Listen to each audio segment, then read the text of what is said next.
my twin beautiful bosses. He was driven down the mountain by his master to perform a task. He treated his beautiful boss and performed the task at the same time. He was attracted by her beauty, but she was unreasonable and unruly. His life of pain and happiness began. Chapter 1: The Disciple Descends the Mountain. Xiao Hao, once you arrive in Yang City, be sure to avoid committing any heinous acts. The outside world is different from the mountains. Be cautious in everything and don't. An old Daoist priest with a long beard and dressed in a green robe was admonishing the young man in front of him, who looked somewhat impatient. The young man's name was Yi Hao, and he was this old priest's disciple. Old man Yi Hao had been listening to this for 18 years, and a few more minutes wouldn't make a difference. But before he could speak, the old man continued, there are many beautiful women in big cities, with long legs, fair skin, as beautiful as Shisha in short skirts, black stockings, like Panjinlian. Yi Hao's eyes widened and his throat made a noise, feeling a little more interested. Finally, the old man had said something sensible. Old man, don't worry. I will marry all of them and give you a bunch of grandchildren. Yi Hao said proudly, patting his chest. Hearing this, the old man's face turned red with anger, and he slapped Yi Hao on the back. With a tone full of disdain, he scolded, you brat, I told you to stay away from them. Women are tigers. You're too young, you can't touch them. Damn, old man, you have so many naked tigers in your computer. Yi Hao was not happy, glaring at the old man, besides, I'm not that young. Upon hearing this, the old man revealed a sage-like expression, stroking his beard leisurely as he spoke, brat, I was researching how to deal with tigers. Old man, I understand. I've got it in my heart. Yi Hao said, blinking a few times as he squeezed out 2 tears. I'll work hard to learn how to deal with tigers. Brat. The old man blew on his beard, about to strike, but Yi Hao dashed into the train compartment as soon as the door opened. The old man stood there, somewhat distracted, shook his head, and muttered to himself, all the fate depends on you now, I've done all I can. Damn old man, I've put up with you for over 10 years. You're like a Daoist monk, no wonder you'll be a lifelong bachelor. As the old man spoke sorrowfully, Yi Hao's head popped out of the window, shouting. Bang! Just as Yi Hao laughed, a shoe flew at him. He ducked, and with a loud thud, the entire door dented, leaving a fist-sized mark. Old man, take care of yourself. Yi Hao glanced at the ticket in his hand and muttered softly. This little bastard. At least he has a bit of conscience. Even though the train had already gone far, the old man still heard this and shuddered, smiling. The train wasn't very crowded, and Yi Hao quickly found his seat, only to discover it was occupied by a thug-looking man. The man was quite burly, but didn't he need to take up almost 2 seats by himself, especially when the other side was occupied by a beautiful, innocent-looking girl. The beauty had been pushed into the corner of the seat but had no way to resist the burly man. She didn't dare to be angry or speak out, holding her arms across her chest, hoping the man would stop pushing closer. The man squinted, his gaze moving from the beauty's upper body to her short skirt, then staying there. Yi Hao thought, bastard. If you want to look, why not sit across from her? Hey, buddy, that's my seat. The view over there is nice too. Yi Hao smiled and spoke. The man, whose arm had a dragon tattoo, looked quite intimidating.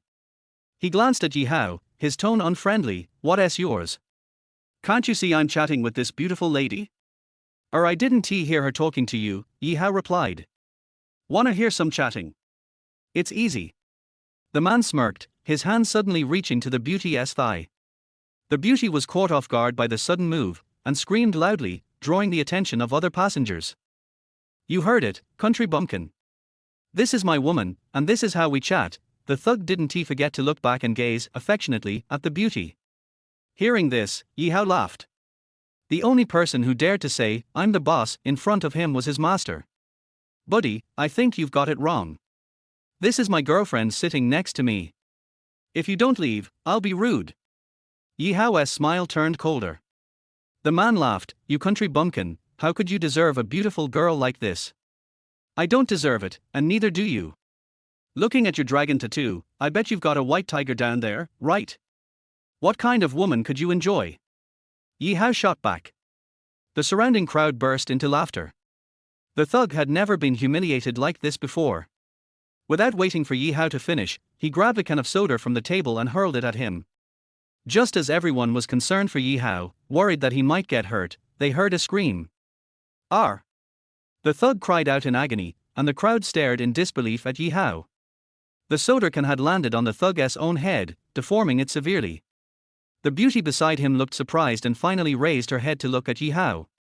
Yi Hao coldly glanced at the thug, exuding a powerful aura. "Are you going to leave on your own, or do you want me to help you?" "You." The thug jumped up, throwing a punch at Yi Hao, still trying to salvage his dignity in front of the crowd. "You're out of your league." Yi Hao sneered, meeting the thug's punch with his own, knowing that if they collided, it would only end badly for the thug. Crack! The crisp sound of bones breaking turned the thug's face pale instantly. Yi Hao's punch was as unyielding as steel, and the thug forgot the pain, staring at Yi Hao in fear. "Leave!" Yi Hao commanded. The thug shuddered and, with no more arrogance, slinked away, not even bothering to utter a threat. Once the thug left, Yi Hao put on a smile, turning to the beauty. "Girlfriend, what's your name?" "Thank you." The girl, Tang Xiao, seemed unwilling to talk much to Yi Hao, responding coldly with a simple thank you but not answering his question. Yi Hao shrugged, not saying anything further, and sat down. He glanced at Tang Xiao, who was unconsciously holding her abdomen, her brow furrowing slightly. "Are you not feeling well, beautiful?" Yi Hao asked with a concerned look. Tang Xiao glared at him. "I've already thanked you." Having been dismissed, Yi Hao raised an eyebrow, tapping his fingers on the table and stopped talking. Tang Xiao's face grew paler as she held her stomach, her forehead beading with sweat. Before Yi Hao could speak, a middle-aged, balding man sitting across from them suddenly spoke up. "Miss, are you feeling unwell?" Tang Xiao nodded slightly, the pain unbearable, like thousands of arrows piercing her heart. "I'm Dr. Li Qiang, a chief physician at the hospital. If you don't mind, I can help you," the middle-aged man said, his eyes lingering on Tang Xiao's chest, clearly not a good person. Tang Xiao hesitated for a moment, unable to endure the pain, and nodded in agreement. "Thank you, Dr. Li." Li Qiang smiled slightly, then feigned difficulty. "This condition is common. With some medication and massage, it can be alleviated, but it's a bit crowded here." "What should we do then?" Tang Xiao asked, believing him. "We can go to the restroom. I don't have the medicine with me, but I can massage you after warming up my hands and pressing some acupressure points to relieve the pain," Li Qiang said with a smile. Yi Hao sneered. He could see through Li Qiang's intentions and knew he was a scoundrel. Tang Xiao hesitated, a look of indecision on her face. Li Qiang smiled cunningly, clearly confident in his manipulation. 2. Taking action. "Then. I'll trouble Dr. Li." Tang Xiao's face was as pale as a sheet. The pain had become unbearable. Li Qiang narrowed his eyes, stood up, and was about to assist Tang Xiao to the bathroom. However, Yi Hao let out a cold laugh and suddenly spoke. "This little ailment still requires a trip to the bathroom. Who knows what you're planning?" "You brat, what do you mean by that? Can you afford to delay this lady's treatment?" Li Qiang couldn't believe Yi Hao would dare to speak up. "Coincidentally, I know a bit of medicine myself. I can solve this," Yi Hao said confidently. A flash of anger crossed Li Qiang's face. "I'm the attending physician, here's my certification. Which hospital are you from? What position do you hold?" Li Qiang, seeing that Yi Hao wasn't backing down, took out his medical certificate from his bag. Yi Hao was momentarily stunned, then shook his head and sneered. "I'm not from a hospital, and I don't have a position." "Then what are you meddling for?" "Get out of the way," Li Qiang demanded, trying to push Yi Hao aside. But to his surprise, Yi Hao's arm felt as solid as steel. He couldn't push him at all.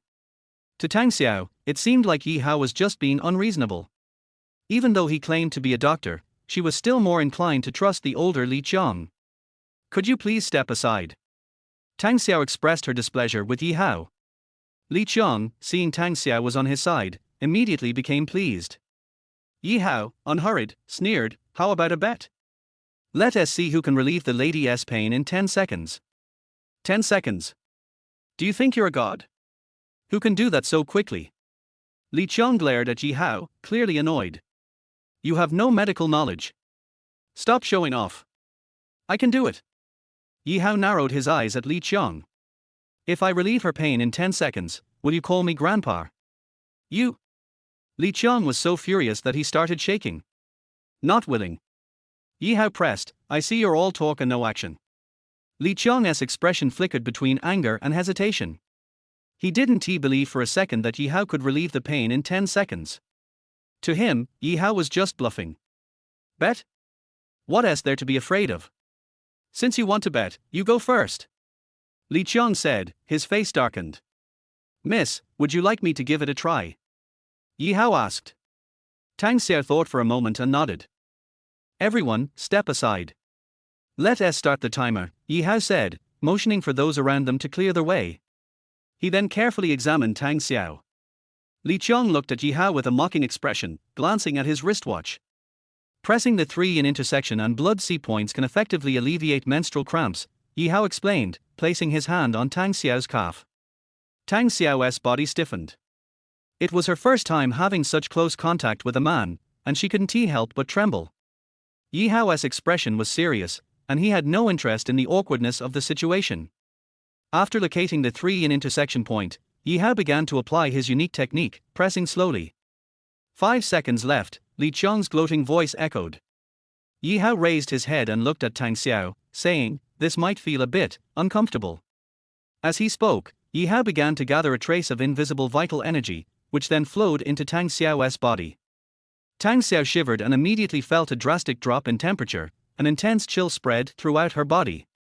Then, her sensations returned, and she was amazed to find that the pain in her abdomen had completely disappeared. Time's up, kid. Hurry up and call me grandpa. Li Qiang laughed out loud, his tone triumphant.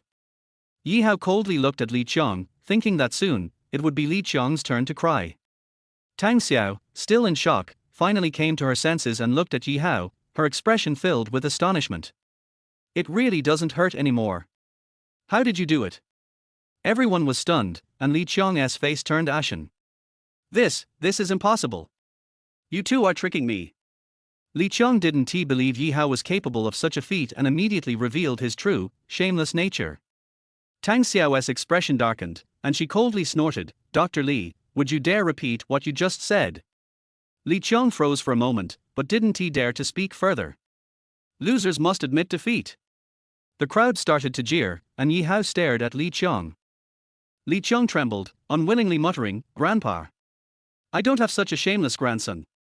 Lu Ning chuckled. After this insult, Li Qiang realized that he couldn't beat Yi Hao and cast a resentful glance at him before grabbing his belongings and leaving. Tang Xiao looked at Yi Hao, curious. Are you really a doctor? Absolutely, Yi Hao nodded with a smile. Thank you. Tang Xiao's impression of Yi Hao changed significantly, and her curiosity toward him grew. Thank me. It's too early for that. I only helped relieve your pain. The root cause is still a bit troublesome, Yi Hao said, shaking his head with a serious expression. Then, can you help me? Tang Xiao, still unable to endure the pain, hoped Yi Hao could help her since he had already alleviated her symptoms. Well, it's a bit inconvenient, Yi Hao scratched his head, smiling. Inconvenient? How? Well, we need to go to the bathroom.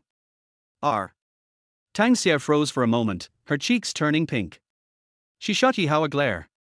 A few seconds later, Tang Xiao bit her lip and made a decision. I'll trust you this time. With that, Tang Xiao headed toward the bathroom at the end of the car. 3. Radical treatment. The smell in the bathroom was too bad, so Yi Hao asked Tang Xiao to wait outside the door for a few seconds. The few tricks he learned from the old man on the mountain were very easy to solve this problem. Break. With his low shout, a stream of cold air swirled like a whirlwind and rushed into the toilet. After everything was done, Yi Hao took a deep breath, and the air became unusually fresh. He opened the door, pulled Tang Xiao, and pulled her into the bathroom. Tang Xiao exclaimed. She originally thought there would be a peculiar smell inside, but she found that the air inside was better than outside. What happened here? Tang Xiao looked at Yi Hao in surprise. Nothing. Yi Hao smiled, since there is no peculiar smell, let's start. Start? How to start? Tang Xiao was a little confused. Well.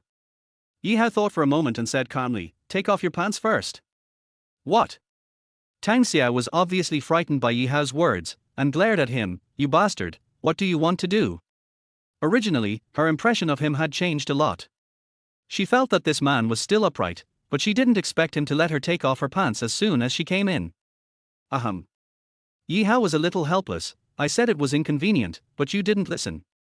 If you want to cure it, it will inevitably come into contact with your skin. If you mind, forget it. Tang Xiao didn't expect it to be this reason.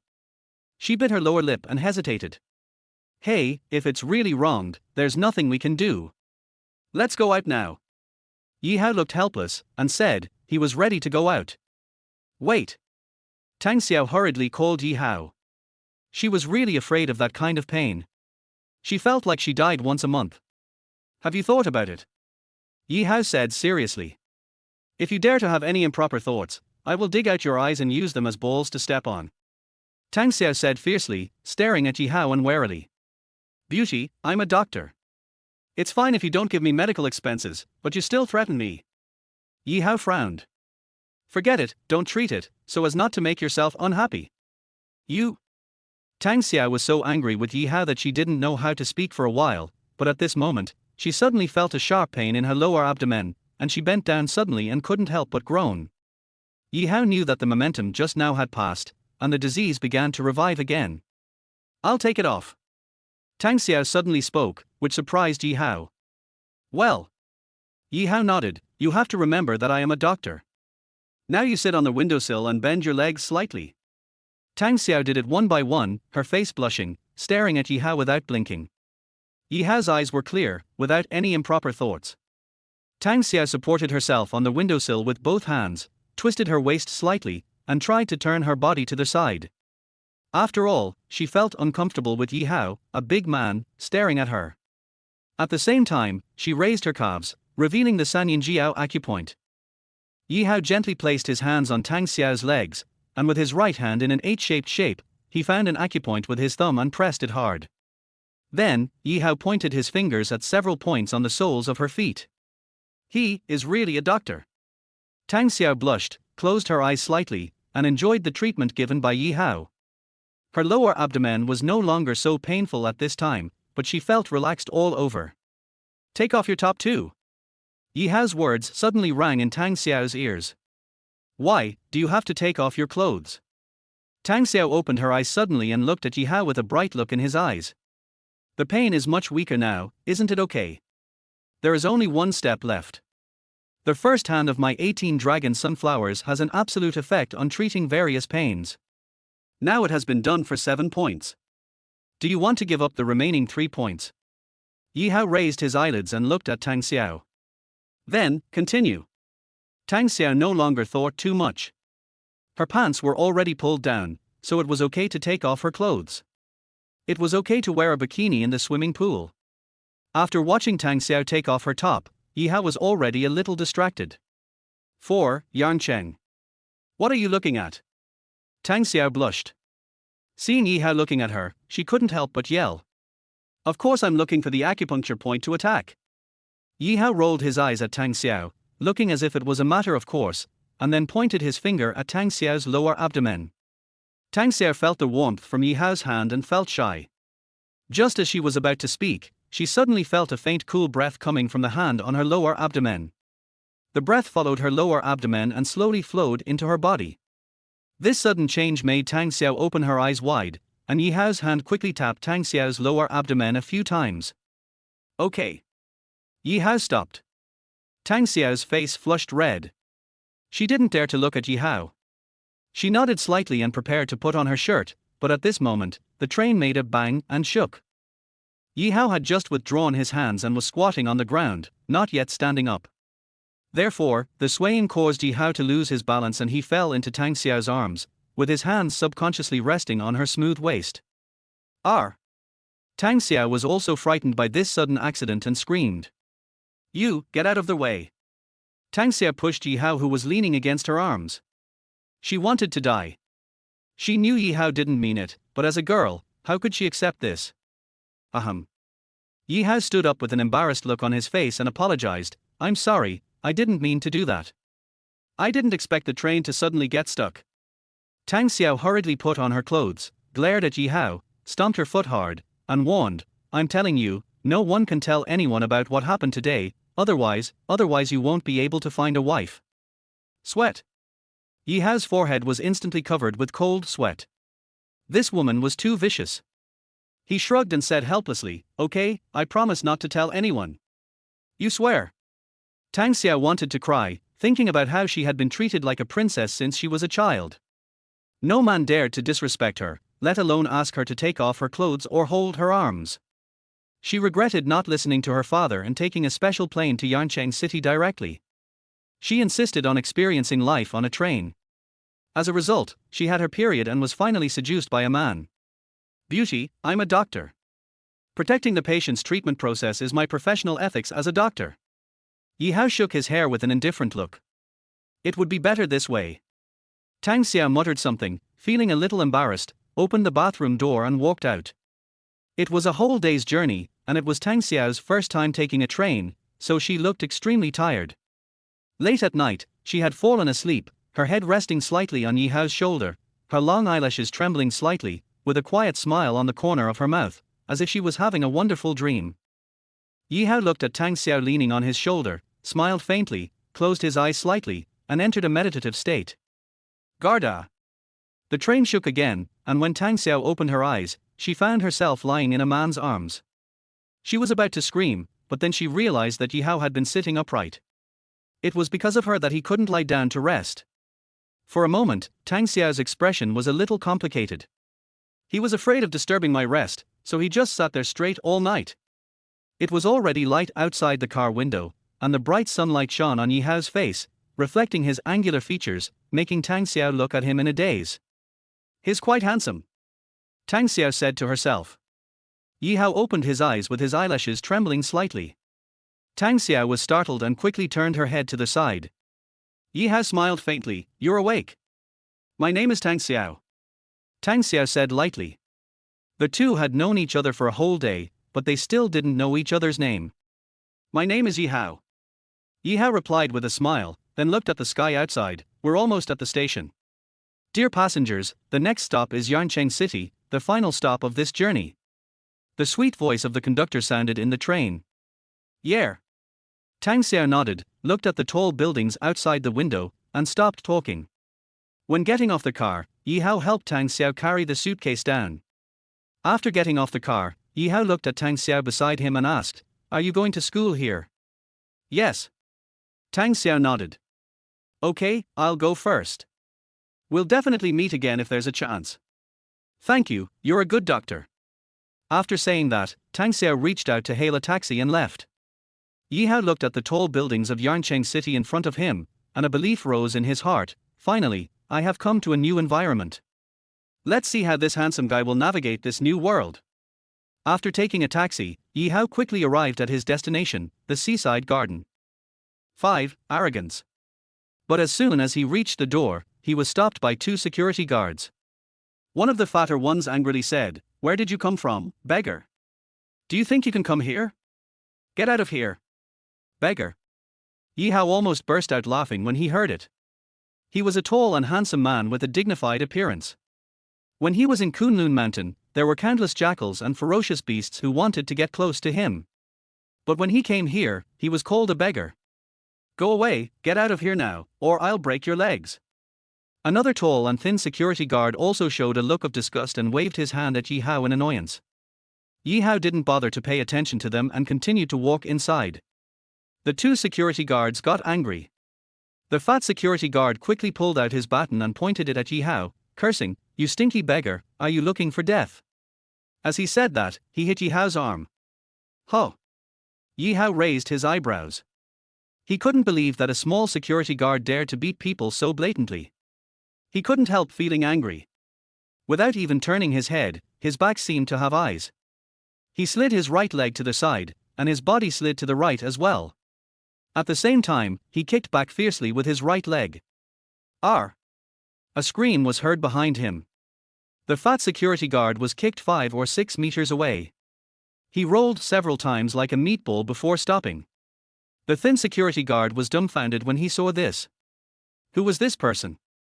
He kicked the man 5 or 6 meters away with just one glance. Moreover, the fat man weighed as much as 300 kilograms. Who are you? If you don't leave, we will call the police. The thin security guard retreated timidly to the phone, picked up the phone and was about to call the police. Nonsense. Yi Hao rolled his eyes at him, not wanting to pay any more attention to them, but he stopped and glanced at the paper in his hand. He knew the phone number on it, but he didn't seem to know who he was looking for. Which building does the person live in? Walking up to the thin security guard, Yi Hao snatched the phone away and dialed the number under the thin security guard's fearful gaze. Hello. A middle-aged man's voice came from the phone. Hello, I'm Yi Hao. Yi Hao didn't know the other person's last name, so he had to introduce himself. Mr. Yi, you're here. The voice on the other end of the phone was obviously full of surprise and excitement.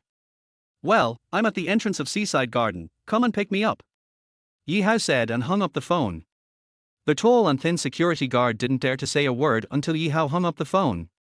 He hid nearby, looking at Yi Hao vigilantly with a baton in his hand. At this moment, a whistle sounded from behind Yi Hao, and two black Lincolns slowly stopped in the parking area next to the entrance of the Seaside Garden.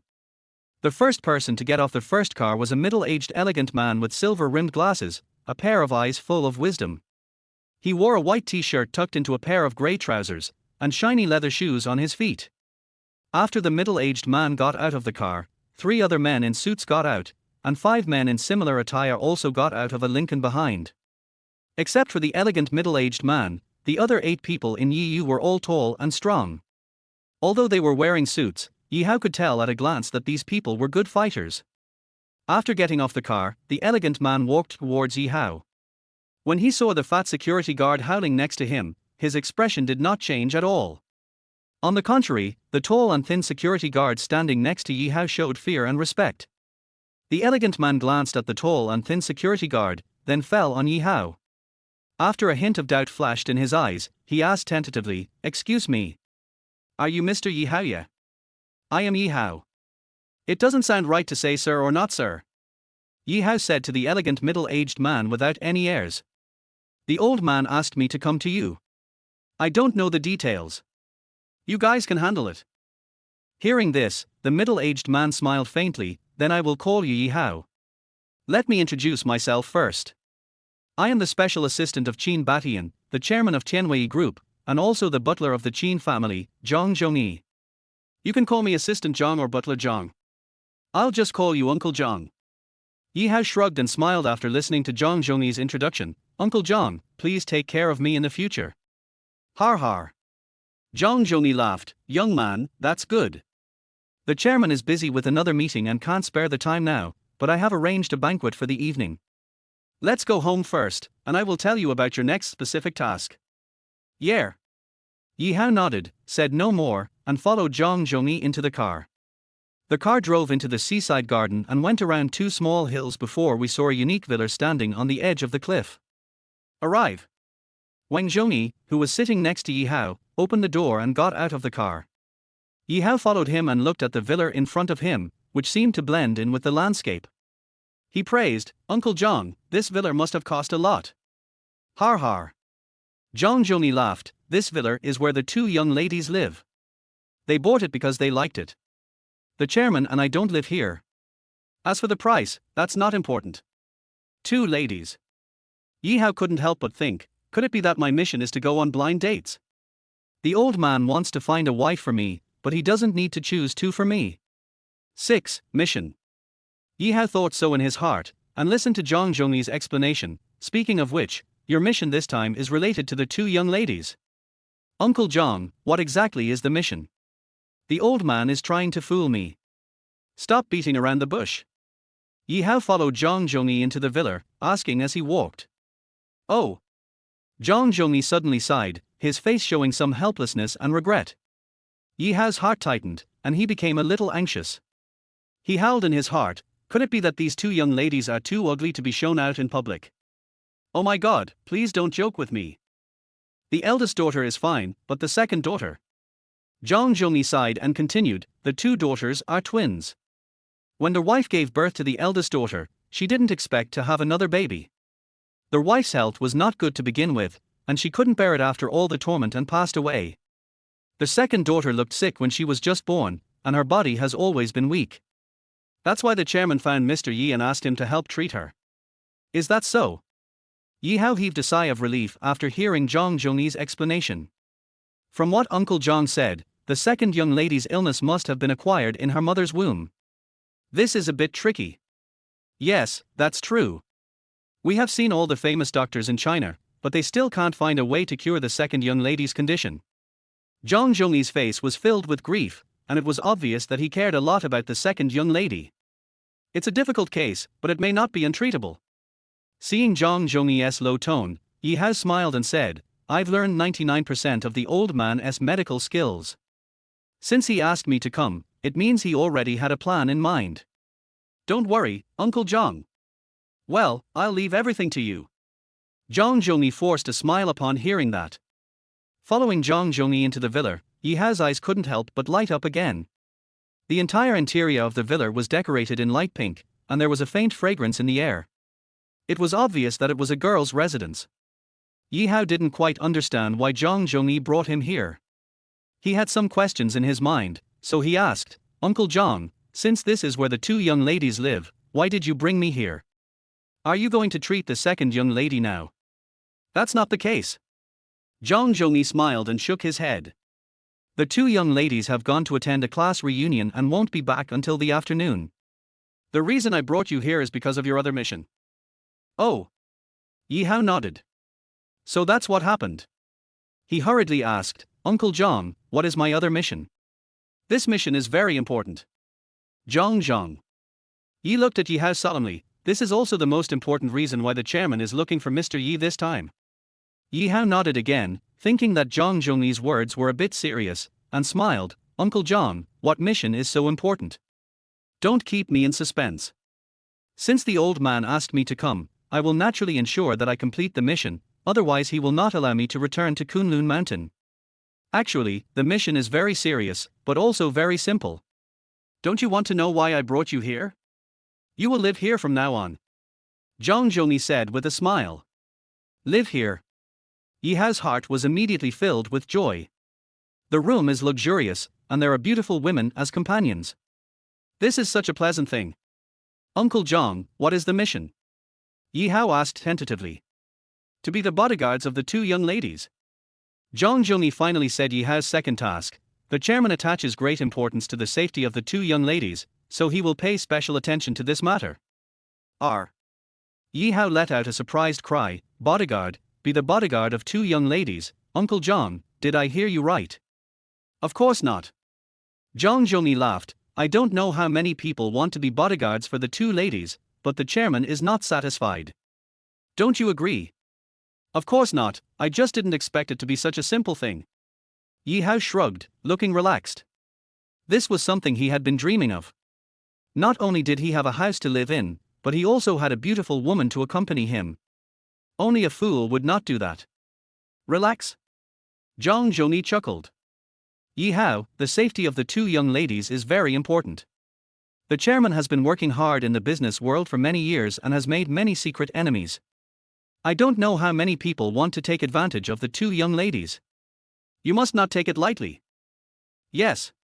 Yi Hao nodded, I know my limits. Okay, it's still early for dinner. I have some things to deal with at the company. I'll pick you up in the evening. Zhang Zhongyi said as he took out a black card with a gold border from his pocket and handed it to Yi Hao. This card is yours from now on.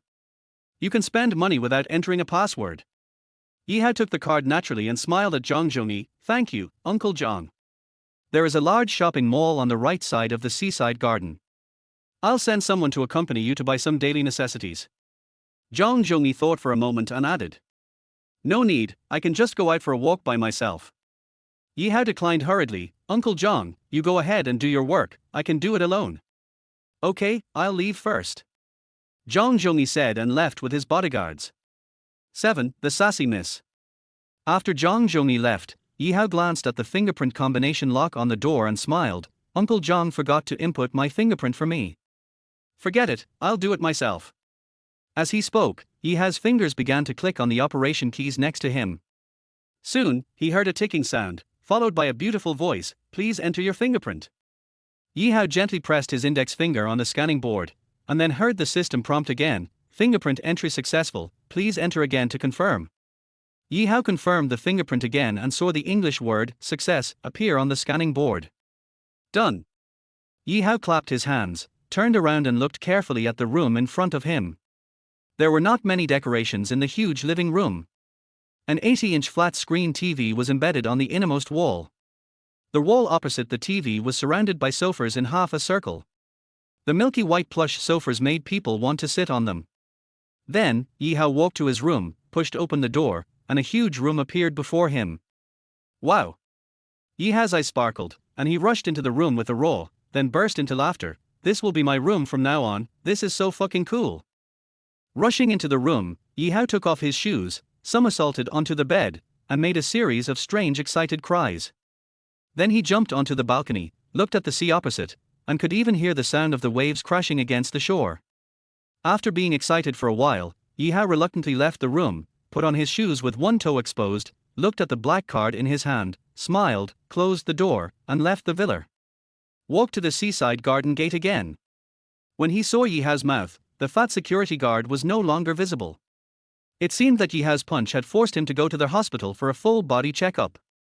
The tall and thin security guard saw Yi Hao coming and hurriedly stepped forward to greet him respectfully. Sir, please get out. Yeah. Yi Hao nodded. Looking at the tall and thin security guard's completely different attitude before and after, Yi Hao thought to himself that the world was going downhill, but he didn't say much and walked towards the shopping mall that Zhang Zhongyi mentioned. After walking for more than 10 minutes, Yi Hao finally saw a luxurious shopping mall. The whole shopping mall was shaped like an open shell. In the middle of the shell lay a shining black pearl. The pearl was so huge that it was as high as more than 20 stories, not to mention the unfolded palm leaf. Fuck! Yi Hao finally couldn't help but burst out. Does a shopping mall need to be so luxurious? Yi Hao could already guess without entering the mall that this mall was clearly built targeting the seaside garden. Looking at the 4 big words, Blue Sea SkyMo, Yi Hao bent down to look at his own clothes, chuckled, and walked into the Blue Sea SkyMo.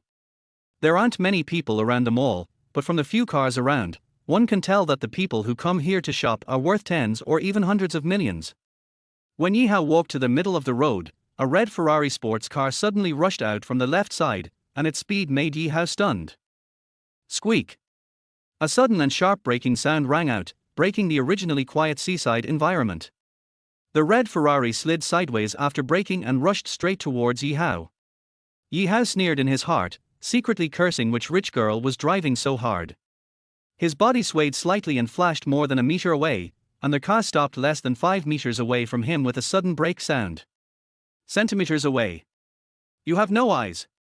Yi Hao originally didn't want to get involved and was ready to leave, but just as he took a step, a domineering woman's voice came from the car, and it was clearly directed at him. Huh? Yi Hao raised his eyebrows, a little angry. His good temper doesn't mean he has no temper. He put his raised foot back to its original place, turned his head and looked coldly at the owner of the car. Qinsha was very angry. She encountered a fly at the class reunion at noon, which ruined her mood. She originally wanted to go back with her sister, but her sister suddenly decided to go out for a walk with some good friends. So she drove home alone in a huff. She was in a bad mood and stepped on the accelerator hard. Unexpectedly, when she was about to reach home, a Cheng Yao Jin appeared halfway and she was almost hit. This made Qinsha, who was already in a bad mood, sweat, and his anger burned again. Yi Hao turned his head and found that the woman driving the car was not very old, and seemed to be almost the same age as himself.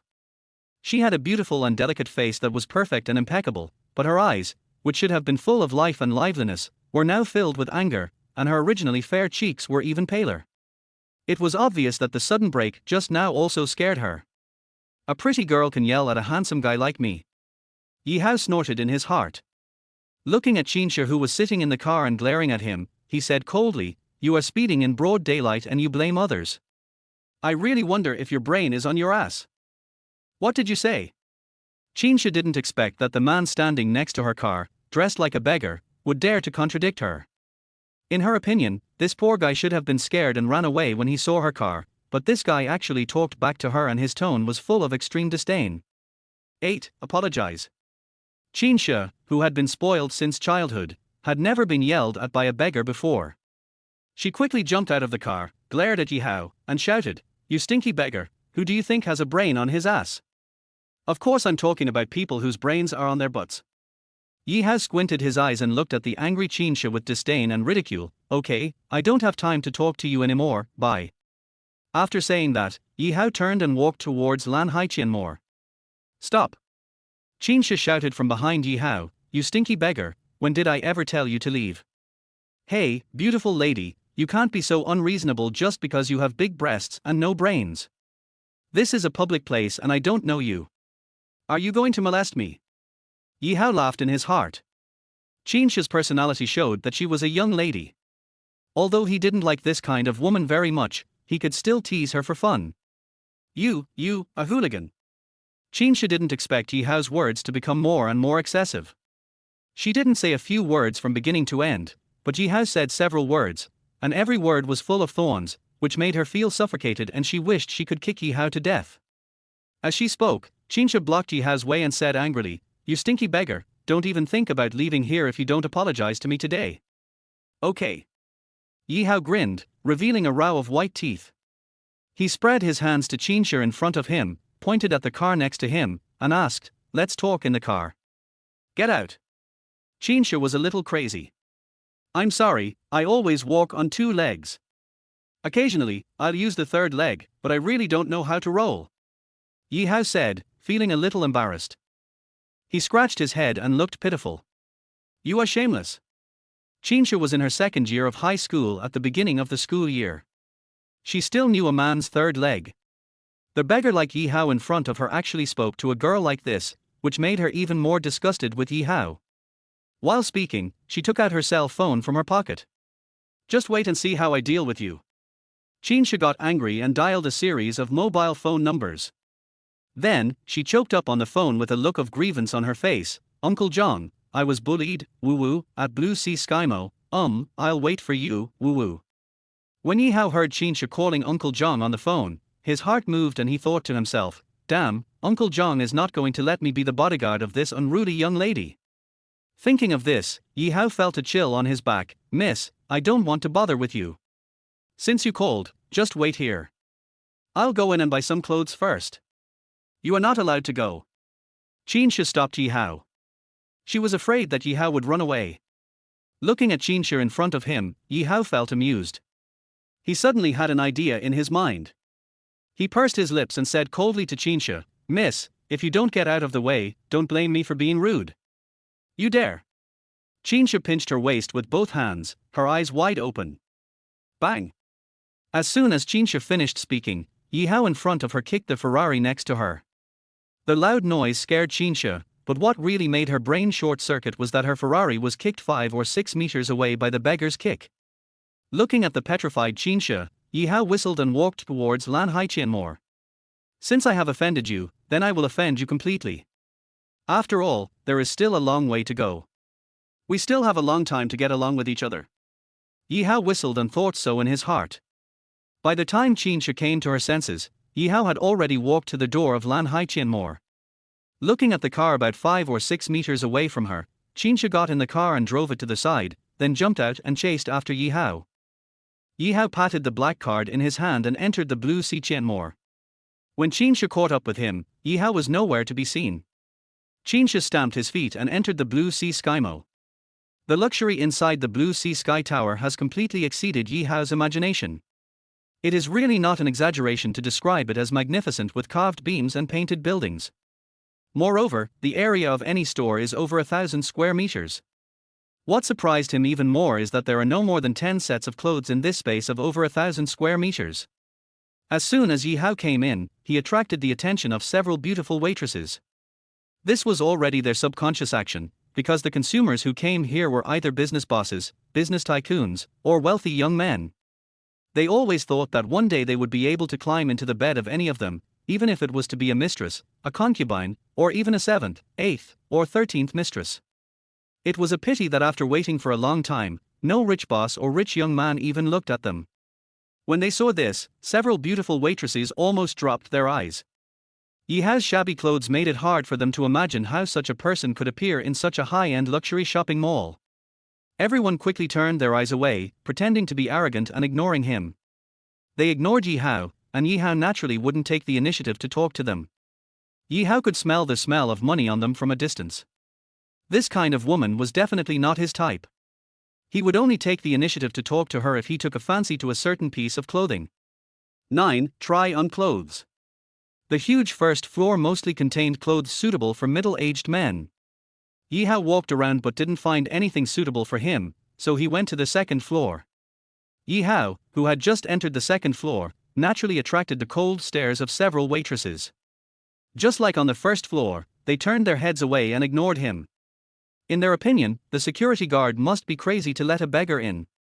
The second floor mostly sells casual clothing. Like the first floor, each store is over 1,000 square meters, but there are only a few pieces of clothing. After visiting 2 stores, Yi Hao did find a piece he liked, but he didn't have the urge to buy it yet. After visiting for more shops, when he arrived at the 5th one, Yi Hao caught his eye at first sight and saw a beige short-sleeved t-shirt, and hurriedly walked towards the t-shirt. The beige t-shirt is very simple in design, with a large, V-shaped collar and a string of English letters written on the chest. Apart from that, there are no other patterns or logos on the entire t-shirt. It is simple yet not simplistic, which is why Yi Hao fell in love with it at first sight. "Sir, you can't touch the clothes here." When the waitress saw Yi Hao reaching out to take it, she hurriedly called him back with a look of annoyance in her eyes. Yi Hao raised his eyebrows and asked, "How do you know if the clothes fit you if you don't take a look or try them on? This is the rule here." The waitress looked at Yi Hao, who looked like a beggar. Although she didn't want to say much, she still showed a professional smile. After all, Yi Hao was a customer, and the waiters here had received strict training. They had to treat customers with a smile and speak softly. Otherwise, they would be fired without hesitation if they received a complaint from a customer. "What if I like this dress? You won't let me try it on?" Yi Hao was a little dissatisfied. He was being obstructed all the way when buying clothes, and his tone was a little cold. The waitress looked at Yi Hao's beggar-like attire and wanted to say, "Sir, you are a beggar and you dare to buy clothes here. Don't you want to see the price on the clothes?" But she didn't say it out loud. She winked at another waitress beside her, signaling her to call the manager. Another waiter next to her naturally understood her look and turned away. "Sir, if you like it, just buy it." The waitress had a smile on her face. Yi Hao looked gloomy and ignored the waitress in front of him. He waved his hand and took down the t-shirt hanging on the clothes rack. This action shocked the waitress beside him, who hurriedly shouted, "Smelly beggar, if you dirty the clothes here, can you afford to pay for it?" He reached out to grab the t-shirt from Yi Hao's hand. Yi Hao snorted coldly, shook his body slightly, and dodged the waiter's hand. He took the t-shirt and prepared to go to the fitting room next door. At this time, another waitress came here with a middle-aged man. "Manager, this beggar stole a t-shirt." The waitress who stopped Yi Hao shouted to the manager who came over. The manager also frowned when he saw Yi Hao. He looked at the t-shirt in his hand and frowned even more tightly. It was a limited edition, with only one of each model, and the price was 180,000. "I want this dress." Yi Hao didn't want to say any more nonsense and threw the black card in his hand directly to the male manager. The male manager subconsciously took the card thrown by Yi Hao. When he saw the appearance of the card in his hand, his whole body trembled and he showed a look of fear. His originally frowned brows quickly relaxed and a smile appeared on his face. "Har har, sir, you can use it if you like it. If it doesn't suit you, we have other styles here." The 2 waitresses were dumbfounded, not understanding why the manager's expression changed so quickly. Before they could react, they heard the manager coldly say, "You 2 are blind and ignorant. You dare to offend such an important guest. Don't come to work in the future." Yi Hao was too lazy to pay attention to them. He took the t-shirt and went into the fitting room. He came out in less than a minute. After putting on the t-shirt, Yi Hao had an invisible temperament. His originally strong and capable upper body was revealed under the t-shirt. You could even see every muscle on his chest and lower abdomen. Coupled with his cold face, he was simply handsome. The 2 waitresses were asking the manager to give them a chance. When they saw Yi Hao coming out, their eyes widened, somewhat unable to believe that this was the man named Hanako. Yi Hao looked around and saw a pair of smoky gray jeans. He took them directly into the fitting room and changed. When he came out again, the manager and the waitress were dumbfounded.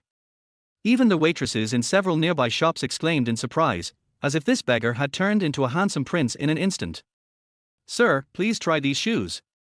At this time, a waitress from the shoe store next door brought a pair of black casual shoes and handed them to Yi Hao.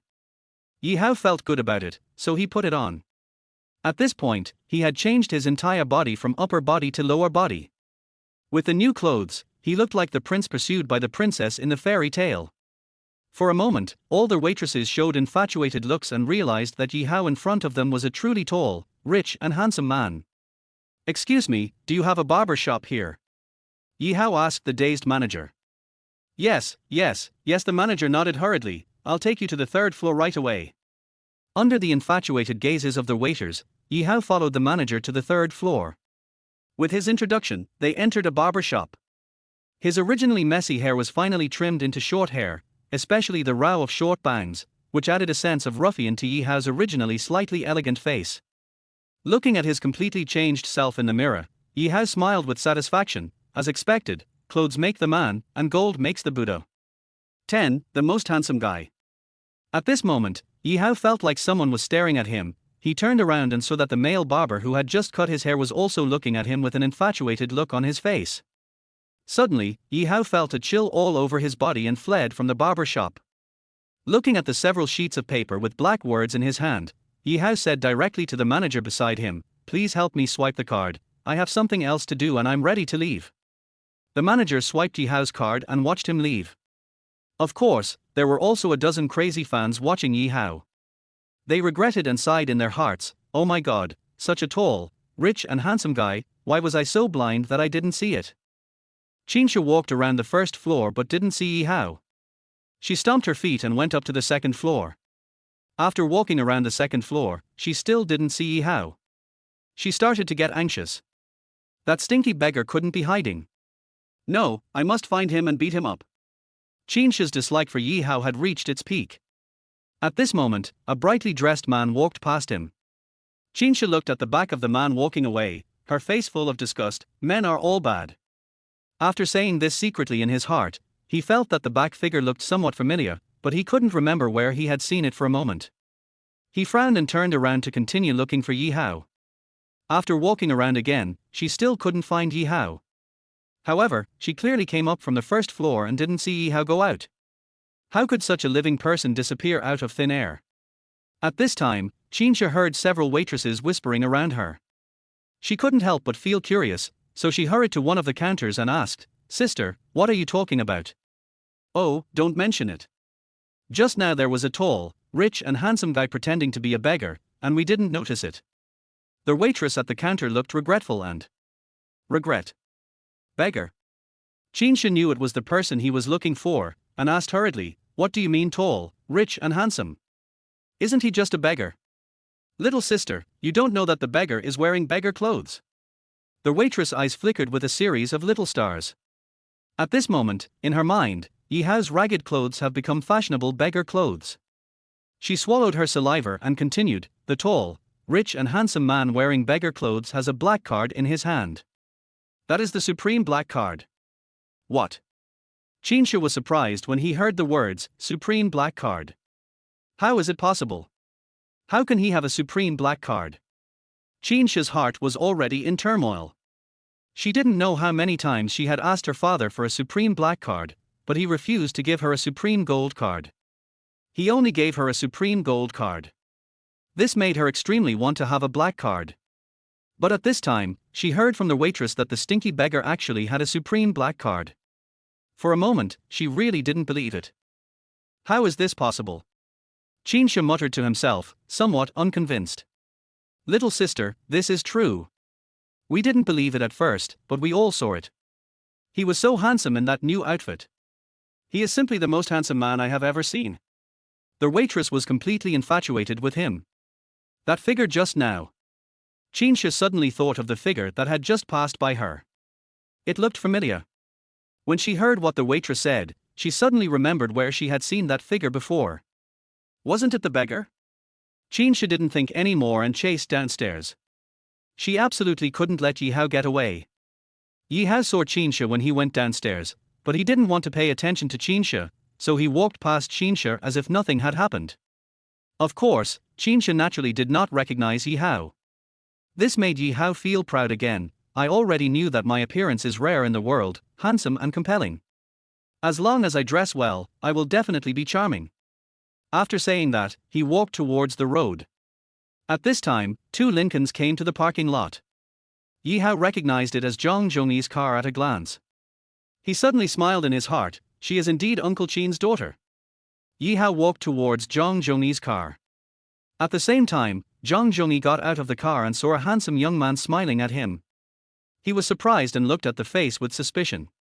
Then he widened his eyes and asked in surprise, "Yi Hao, are you Yi Hao?" Har har. Yi Hao laughed loudly when he heard that. He walked to Zhang Zhongyi and showed a row of white teeth. "Uncle Zhang, why don't you recognize me?" "Good boy." Zhang Zhongyi patted Yi Hao on the shoulder and praised him. "You look like a completely different person after changing your clothes. I almost didn't recognize you." "Hee hee." Yi Hao laughed proudly. "Who made me born handsome?" "Still talking nonsense to Uncle Zhang." Zhang Zhongyi smiled and looked around, his eyes finally set on a red Ferrari on the roadside not far away. "Uncle Zhang, what are you looking at?" Yi Hao asked knowingly. "The eldest lady just called me and said someone was bullying her, so I put down what I was doing and rushed over here." As he spoke, Zhang Zhongyi pointed to the red Ferrari over there and said, "That's the eldest lady's car. Did you see a beautiful woman?" "I didn't see the beautiful lady, but..." Yi Hao smiled and a trace of helplessness flashed across his face. He was about to tell Zhang Zhongyi what had just happened. But what? Zhang Zhongyi was a little curious. 11. The Missy's bodyguard. "But I did meet a naughty girl," Yi Hao said with a playful look in his eyes. "She seems to be the owner of the car." "R." Zhang Zhongyi was a little dumbfounded. After Yi Hao said that, he immediately understood. It turned out that the person Qinsha said on the phone that someone bullied him was Yi Hao. This is really like a flood that has washed away the Dragon King temple, and family members no longer recognize each other. There's nothing we can do. The young lady is being unreasonable. Yi Hao shrugged helplessly and briefly recounted what had just happened. It's indeed a bit ridiculous. If it were an ordinary person, he would probably have bumped into him. Zhang Zhongyi wiped the sweat from his forehead after listening to Yi Hao's narration, especially when he heard Yi Hao say that it was a good thing that he dodged quickly. "Uncle Zhang, you must make the decision for me." Yi Hao smiled bitterly. He couldn't stand Qinsha's temper. What's more, there is a long time to come. Which man can stand seeing a beautiful woman acting like a shrew every day? Don't worry. Zhang Zhongyi was easily dealt with by Yi Hao in just a few words. Yi Hao smiled in his heart. This is called striking first to gain the upper hand. "Uncle Zhang." Qinsha hurried out of Lan Hai Qianmore and saw Zhang Zhongyi talking to Yi Hao. She shouted angrily, "Uncle Zhang, this stinky beggar was yelling at me and kicked my car. You must not let him go." Yi Hao looked idle and turned a deaf ear to Qinsha's words. Zhang Zhongyi, who was standing next to him, forced a wry smile after hearing what Qinsha said and explained to Qinsha, "Miss, this is all a misunderstanding. Yi Hao is the bodyguard that the chairman just hired for you and the second young lady, and he is also responsible for treating the second young lady's illness." What? Qinsha was a little dumbfounded when she heard this. Although Yi Hao in front of her was no longer dressed the same as before, she was filled with anger towards Yi Hao when she thought of how he had spoken rudely to her and kicked her car. "No, I will never let this gangster be my bodyguard." Qinsha glared at Yi Hao, furious. She wanted to go up and strangle Yi Hao's neck to make him apologize to her obediently. Ahem. Zhang Zhongyi coughed twice awkwardly, turned his head to look at Yi Hao and found that Yi Hao's eyes were looking into the distance and he didn't care about the battle situation here at all. He groaned in his heart, because he knew the eldest lady's temper very well. "Miss, this matter was decided by the chairman, and I have no choice." Zhang Zhongyi could only bring up Qin Batian at this time. "Humph, I don't care who made the decision. Anyway, I don't need him to be my bodyguard." Qinsha said with a straight face, "I will talk to my father tonight and tell him that this man is a big gangster who has committed all kinds of crimes. A super gangster. Sweat." No matter how indifferent Yi Hao was, he couldn't stand the term big gangster, and even a super big gangster. He turned his head and teased, "Miss, did I molest you or do something to you? Of course not. Qinsha spoke hurriedly. If she admitted that she was molested by Yi Hao, she would never be able to face anyone again. Then you are a hooligan. Yi Hao rolled his eyes. Do you believe me? If you say hooligan again, I will really be a hooligan in front of you. You dare? Qinsha said angrily. Then you try it. Yi Hao raised his eyes with a provocative look. You? Qinsha didn't say anything. She stomped her feet and ran towards the car, leaving a sentence when she got in the car. Just wait, I will let Dad drive you tonight. After saying that, he started the car, stepped on the accelerator, and sped away. Uncle John, you see, it is better to use the most direct threat to deal with this unruly young lady. Seeing Qinsha leave, Yi Hao smiled with relief. He didn't take what happened just now to heart at all. Zhang Zhongyi could only smile bitterly. Yi Hao, you have offended the young lady. It will take more than 1 or 2 days to resolve your conflict. You should bear more responsibility in the future. I will explain the matter to you from the chairman's side. Then I'll trouble Uncle Zhang. Although Zhang Zhongyi had only known Yi Hao for less than half a day, he had helped Yi Hao a lot. Yi Hao was a grateful person, and Zhang Zhongyi was very helpful to him. Well, he will thank you. Uncle Zhang, I'm going to the supermarket over there to buy some daily necessities. You go ahead and do your work. After saying that, Yi Hao put his hands in his pockets and walked away. Zhang Zhongyi didn't say much either, got in the car and left. The headquarters of Tianwei Group is nearly 30 stories high. At this moment, there are 2 people in the only huge office on the top floor. A middle-aged man with a slightly dignified look asked the people around him, Zhongyi, what do you think of Yi Hao? The person who spoke was the chairman of Tianwei Group, Qinsha's father, Qin Batian. He looked at Zhang Zhongyi who had just returned and asked. Yes, but he has a bit wild and unruly temper. Zhang Zhongyi recalled the ragged appearance of Yi Hao when he first saw him, and of course the fat security guard who was howling in pain beside him. He knew what was going on after thinking about it. Har Qin Batian laughed. It's better for young people to be wild. Unruly is their personality. Besides, he and old man Yi have lived in Kunlun Mountain for many years. It would be really strange if he didn't have a bit of wildness. The chairman is right. Zhang Zhongyi nodded. By the way, what is the matter that Shisha called you about? Qin Batian asked again. Zhang Zhongyi had no choice but to briefly tell Qin Batian about the conflict between Qinsha and Yi Hao. After Qin Batian finished speaking, he laughed out loud. This Yi Hao is interesting. He actually dared to offend Shisha. But that's good. Shisha really needs to control her temper. Having someone like this by her side can also make her control herself. We old guys won't interfere in the affairs of young people. That's right. Zhang Zhongyi also laughed after hearing what Qin Batian said. This is called one thing conquers another. By the way, Chairman, when will you let Yi Hao take a look at the second Miss's illness? It's up to Yi Hao to decide. Since you told him about Tongtong's matter, I think he already has a plan in mind. Qin Batian thought for a while and said in a deep voice. Okay, then I'll go downstairs and prepare for the welcome party tonight. Zhang Zhongyi thought about it, and as there was nothing else to do, he prepared to leave. Yeah. Qin Batian nodded and didn't say anything more. 12. Bathing. After Zhang Zhongyi left, Qin Batian stood in front of the giant glass window and looked at the bustling city outside that was as small as an ant. He sighed secretly, with a trace of sadness between his brows, as if he had something on his mind. Yi Hao went to the supermarket for a stroll, bought enough daily necessities, and returned to the seaside garden with his bags. After scanning his fingerprints, he entered the villa and took the things to his room. Huh. Yi Hao breathed a sigh of relief, looked around the room and then at the things he bought, and sighed, I'm finally going to start a new life. Crash. Yi Hao stretched out in the comfortable bed. His sensitive ears moved suddenly. He heard the sound of water. Hey, is someone taking a shower? A sly smile appeared on the corner of his mouth, and in a blink of an eye he realized that it was Qinsha who was taking a bath. It was normal for this unruly young lady to take a bath after going out for a bit of fun. Hee. Yi Hao stood up and left the room, his eyes fixed on the top of the bathroom. You naughty girl, wait and see how this handsome guy teases you. Walking to the bathroom, Yi Hao looked at the water gate next to him, pursed his lips slightly, put his hand on the main switch of the water gate, and whispered, ice gas explosion. With a low shout from him, cold air suddenly came out from his right hand, just like the one in the train bathroom. The cold air quickly enveloped the entire sluice and pipes. In just 2 breaths, the water in the entire pipe was close to 0 degrees Celsius. Taking his hands away, Yi Hao put his hands on his ears and waited for less than 2 seconds before an earth-shaking scream came from the second floor. R. Qinsha was taking a shower, still thinking about how to deal with Yi Hao, but unexpectedly, when she was applying shower gel and was about to rinse it off, the water from the shower head was icy cold, and she screamed and jumped to the side at the cold. What's going on? What's going on?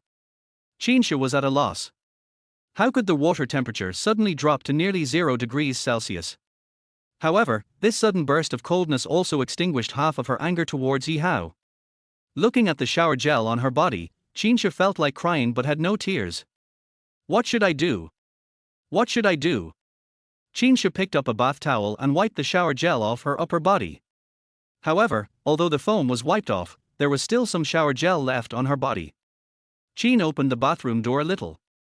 She shouted outside, "Tong Tong, are you back?" After shouting a few times and getting no response, Qinsha was completely speechless. She couldn't help but think of Yi Hao again, and the anger in her heart burned again. It's all that damned Yi Hao's fault. If he hadn't made me sweat so much because of him, I wouldn't have taken a shower. Miss, what's wrong with you?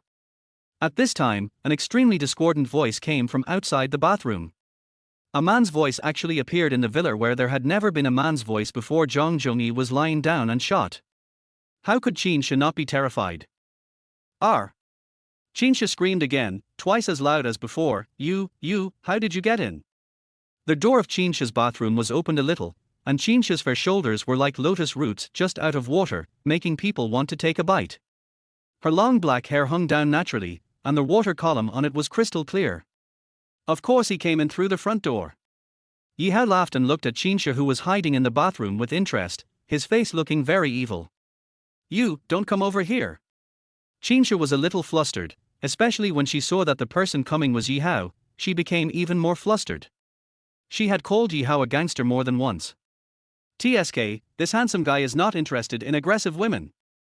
Yi Hao kept rolling his eyes, which hit Qinsha, who was pursued by countless boys, very hard. But it was not convenient for her to argue with Yi Hao at this time, so she had to endure it. Miss, please come out after you finish taking a shower and don't scream in there, okay? Yi Hao looked at Qinsha like an idiot, but he was already very happy in his heart. Yi Hao, the water here is so cold. Although Qinsha didn't want to say much, she was covered in shower gel and had to find a way. Miss, there seems to be a water heater in the bathroom. Yi Hao felt a little powerless. It turned out that this girl's brain really was on her butt.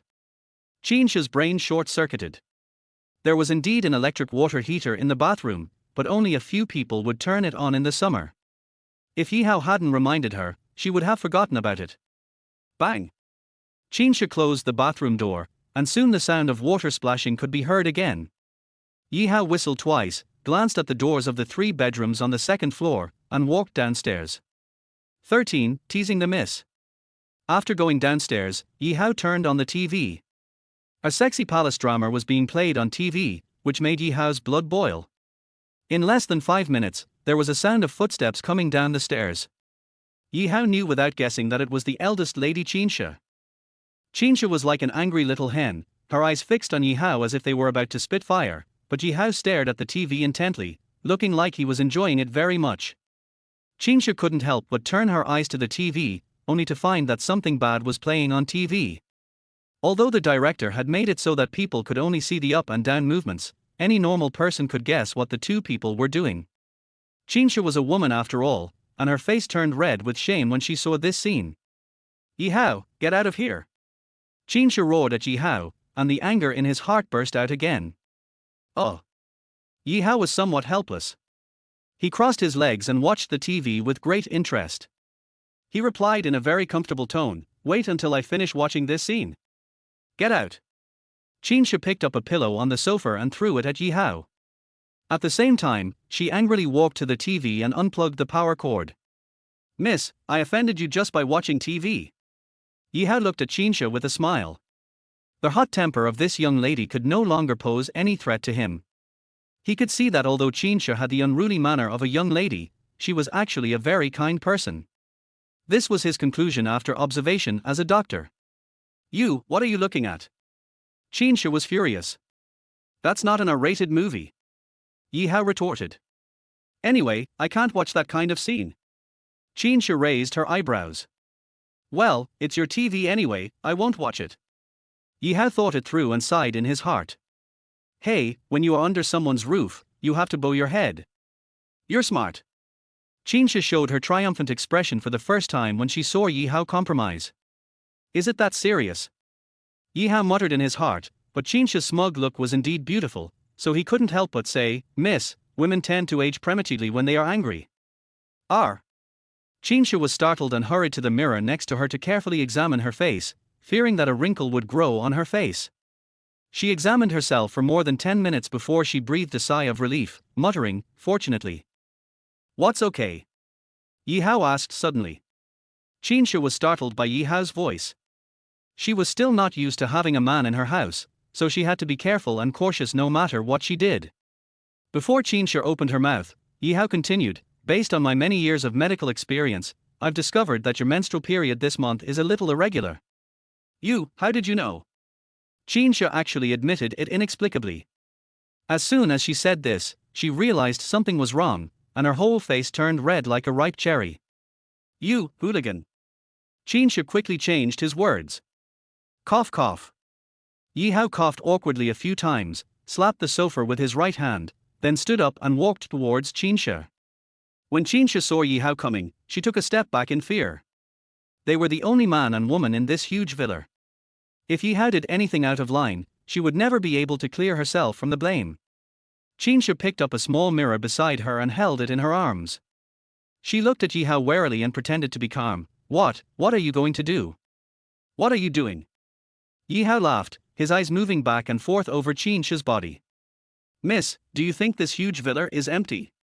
Others, we are alone, man and woman, should we do something? Help! Qinsha roared as soon as she heard this. The sound was louder than any previous scream, making Yi Hao's ears buzz.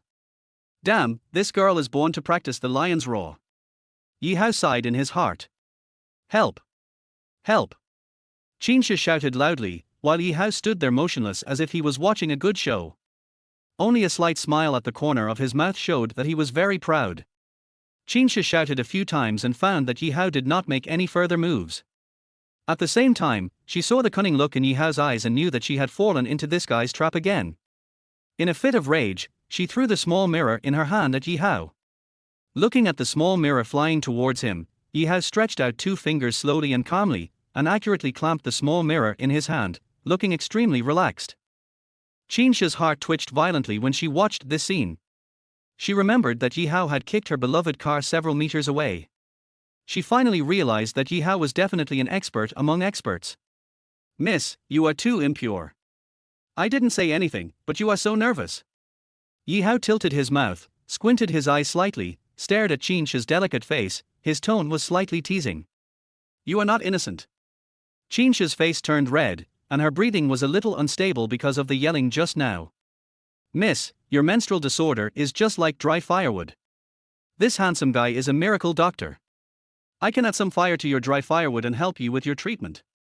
Yi Hao felt proud as he looked at Qinsha, whose face turned red and white. What kind of twisted logic is this? Qinsha knew that she was thinking wrongly after listening to Yi Hao's explanation, but she was thin-skinned and didn't want to admit it. 14. Sick. Okay, come here and I'll check your body. Yi Hao showed a sign of compromise. No need. Qinsha refused directly. Who asked a pervert like you to check me? You must be trying to take advantage of me. Miss, please use your brain. Yi Hao rolled his eyes at her, thinking that talking to Qinsha was a waste of brain cells. With your personality, you are definitely not my type. Besides, I am not your type either. What are you afraid of? Qinsha was speechless. Although she hated Yi Hao, it didn't mean that Yi Hao had no lustful thoughts. 9 out of 10 men are lustful, and one of them is a eunuch. How could she trust Yi Hao so easily?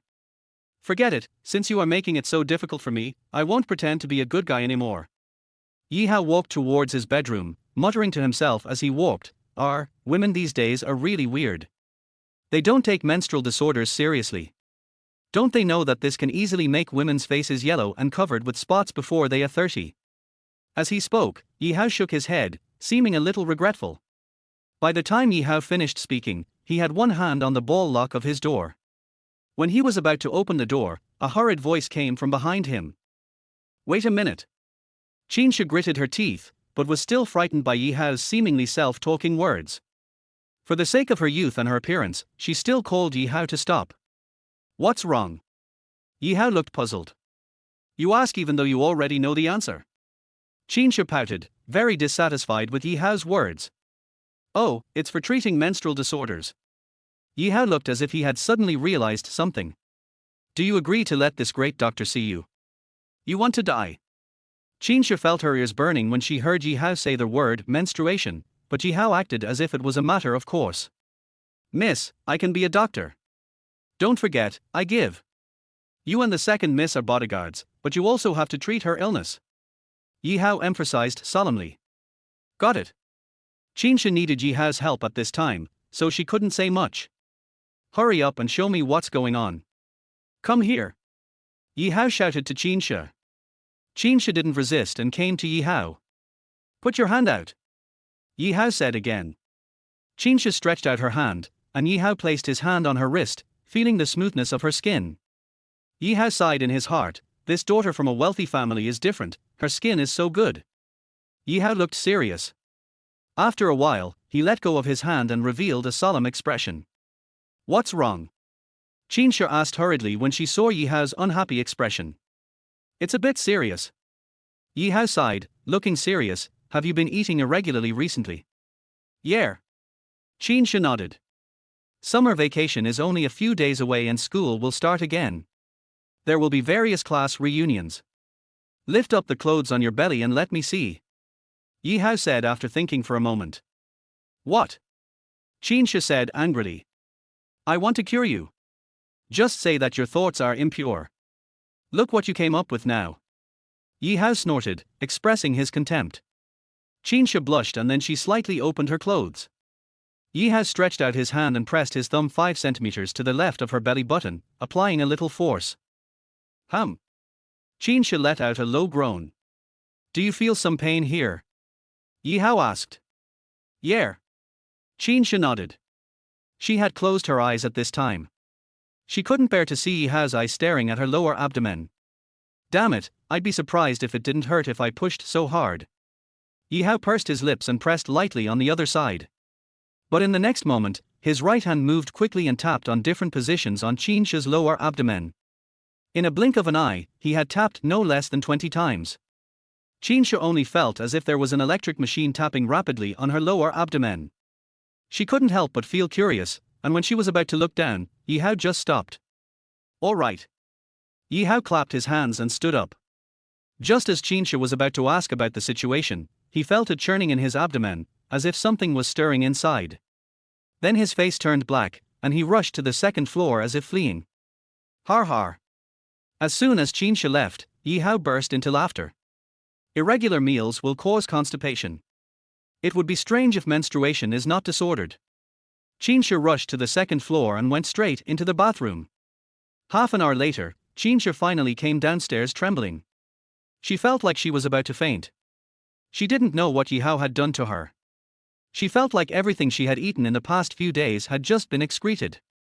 Although she felt bad just now, she now felt much more relaxed and her anger towards Yi Hao had also diminished a lot. I haven't felt so comfortable in several days. I didn't expect that Yi Hao is really capable. Qinsha took another quick shower before going downstairs. Seeing Qinsha's legs were a little weak, Yi Hao handed her a cup of water that had been prepared long ago. Here, drink it. These are the herbs I brought from the mountain. They will be very helpful for your conditioning. Looking at the black water, Qinsha didn't want to drink it, but when she thought of the result of Yi Hao's treatment just now, she forced herself to drink it. This potion was not as unpalatable as imagined. Instead, it had a light fragrance. After drinking it, Qinsha felt warm in his stomach and felt indescribably comfortable. 15. Reception Controversy 1. How is it? Yi Hao asked. Yeah, it feels good. Qinsha replied, and then added, Humph, Yi Hao, don't think that I will let you go just because you helped me. Miss, I don't expect you to let me go. Yi Hao drank a sip of water, looked at the time on the wall, stood up and walked out the door. Let's go, Uncle Zhang will be back to pick me up soon. Humph. Qinsha looked at Yi Hao who was leaving and stomped her foot. Just wait and see how I'll have Dad teach you a lesson tonight. Qinsha's hatred for Yi Hao decreased a little, but this did not completely eliminate her dissatisfaction with Yi Hao, so she had to continue to find ways to punish Yi Hao. Qinsha went upstairs quickly and soon changed into a lavender puffy skirt. She looked like a little princess from a fairy tale. Yi Hao was admiring the surrounding environment at the entrance of the villa. Sure enough, within 2 minutes, Zhang Zhongyi's car returned to the villa again. Uncle Zhang. Yi Hao hurried over to greet him. Har har. Zhang Zhongyi laughed, winked at Yi Hao, patted his shoulder and asked in a low voice, Yi Hao, the young lady didn't embarrass you, did she? Uncle Zhang, don't worry. Yi Hao said with a smile, the woman who can subdue me has not appeared yet. You're great. Zhang Zhongyi laughed. Let's go. The dinner is ready. The chairman is waiting for us. Uncle Zhang. Qinsha went out and called out to Zhang Zhongyi. Miss, please get in the car quickly and don't keep the chairman waiting anxiously. Zhang Zhongyi waved to Qinsha. Yi Hao's eyes lit up when he looked at Qinsha in a puffy skirt. He found it hard to believe that Qinsha at this moment was the same unruly young lady as before. After all, the Qinsha in front of him looked too pure, giving people a very comfortable and refreshing feeling. The two got in the car and the driver started the car and drove towards the destination. Uncle Zhang, is Xiaoyu with Dad? Qinsha asked while sitting next to Zhang Zhongyi. No, didn't the second young lady go to a class reunion? Zhang Zhongyi turned his head and looked at Qinsha with a questioning look. After all, Qinyu was originally with her. Xiaoyu went out with some classmates. I thought she was back. It seems she is with her classmates. Qinsha nodded. How about giving her a call? Okay. Zhang Zhongyi picked up the phone and handed it to Qinsha, ask. After Qinsha dialed the number, a soft and weak voice came from the other end, Sister, what's wrong? Xiaoyu, where are you? Dad has found a new bodyguard for us. I hate her very much. Come back quickly and let's drive him away together. Qinsha said to the phone very dissatisfiedly. It turned out that this girl remembered her sister because she wanted to find someone to partner with her to drive Yi Hao away. Yi Hao listened attentively at the side and did not take Qinsha's words to heart. He was sent by the old man, or to be exact, invited by Qin Batian. No matter how noisy Qinsha made, Qin Batian would not drive away the person he invited. This was a matter of basic etiquette. Well, come back quickly. Qinsha urged, and then asked Zhang Zhongyi, Uncle Zhang, which hotel are we in? Tianqi International. Zhang Zhongyi replied. Xiaoyu, I'm at Tianqi International. Call me when you get there. Qinsha hung up the phone.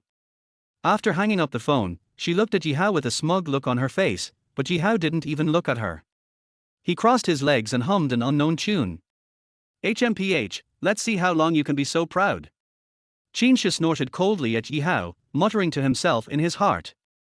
Tianqi International is the largest hotel in Yancheng City. It is said to be invested by a foreigner and is also a super 5-star hotel. All the people who come here to eat are wealthy and famous people in Yancheng City.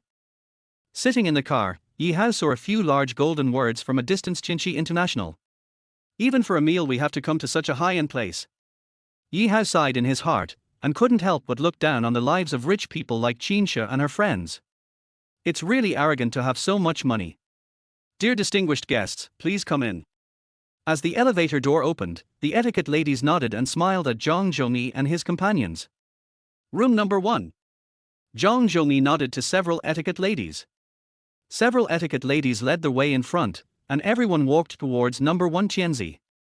Yi Hao looked at the surrounding corridors. At the foot of the spacious corridor was a high-grade animal skin carpet, and above it was inlaid with an unknown crystal chandelier, which illuminated the entire corridor like daylight.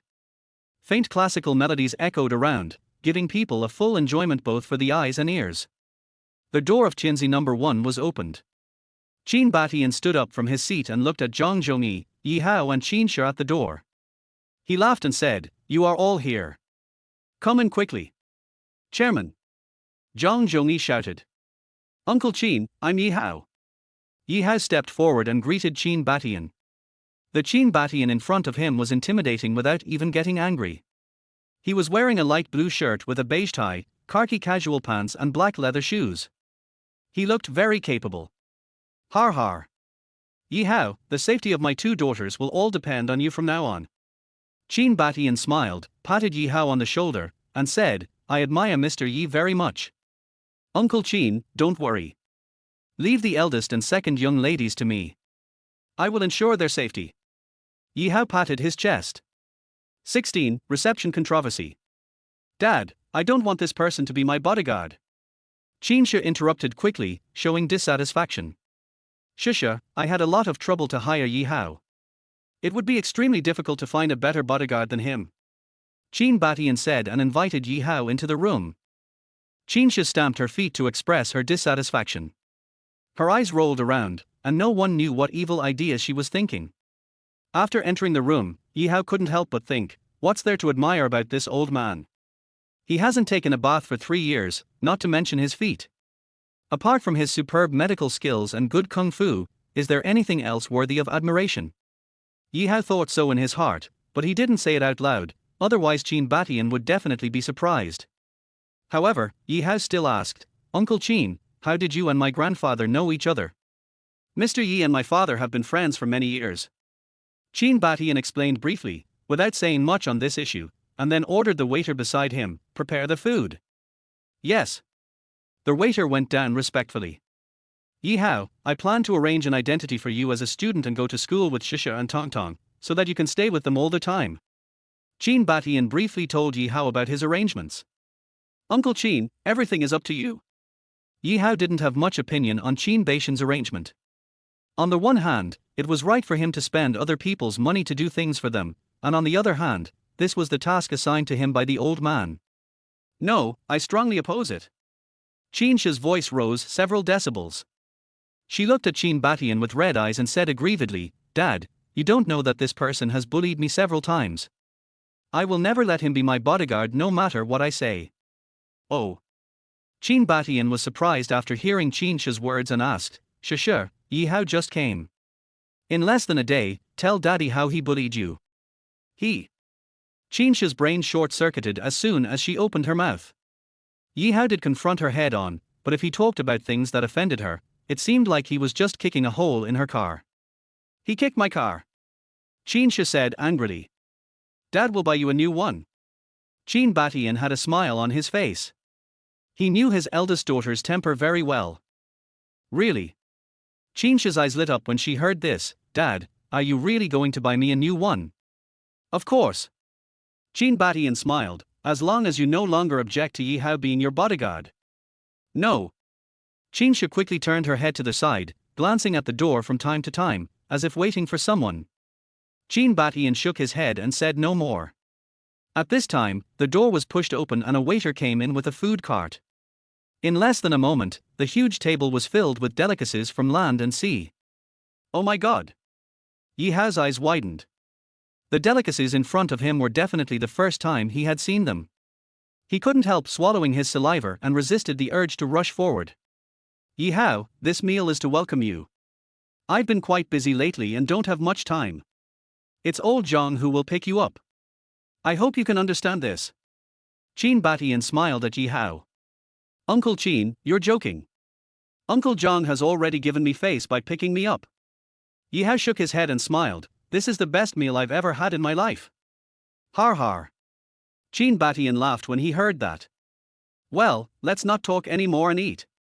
Just as Yi Hao picked up the chopsticks, the door was pushed open again, and at the same time, a discordant voice sounded, How come Mr. Qin didn't even say hello to me before eating here? When Qin Batian heard the voice, his expression changed slightly, but it disappeared in a flash. He smiled and stood up to look at the person who came. There were 6 or 7 people standing at the door, led by a slightly fat middle-aged man with a red birthmark under his right eye, which was hard to forget after seeing it once.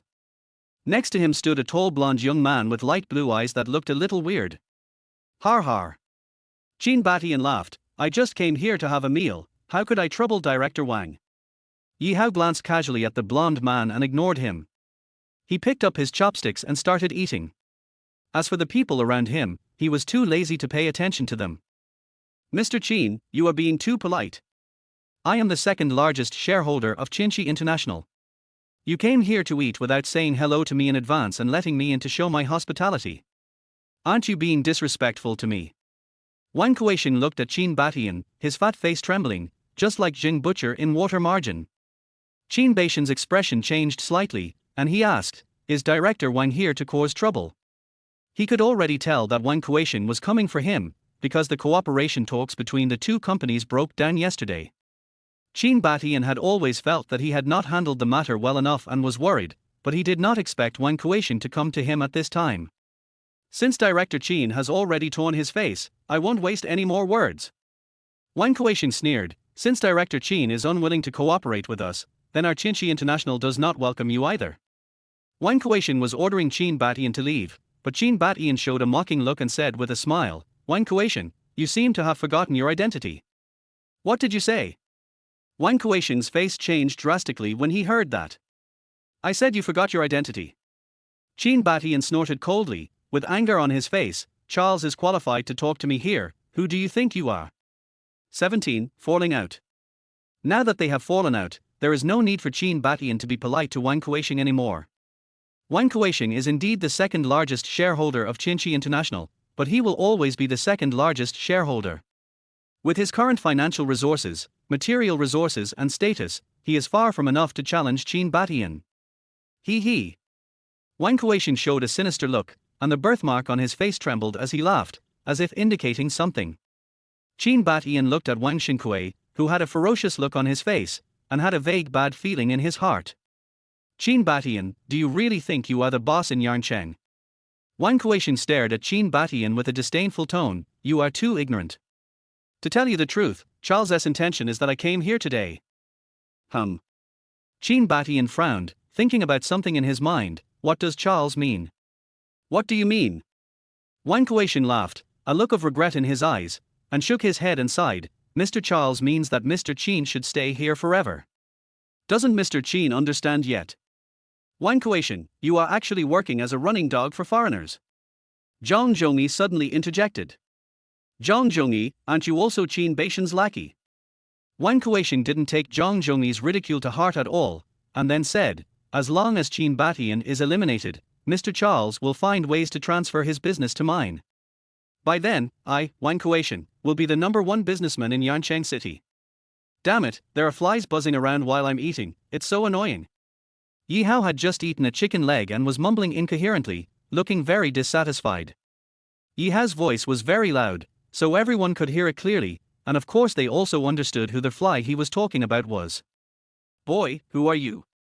Wang Kuei-sheng's face immediately fell. He was actually called a fly by an unknown person. "I'm your grandfather."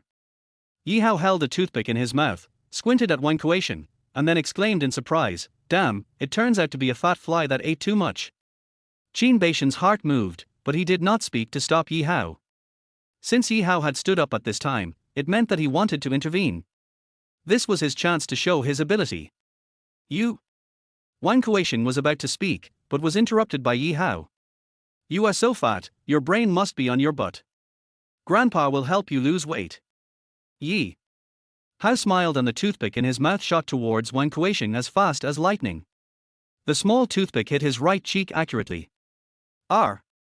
Wang Kuei-sheng screamed in pain and reached out to slap his face, but this slap pushed the toothpick exposed outside directly into his face. "Arr!" Another scream, this one even more unpleasant than the sound of slaughtering a pig.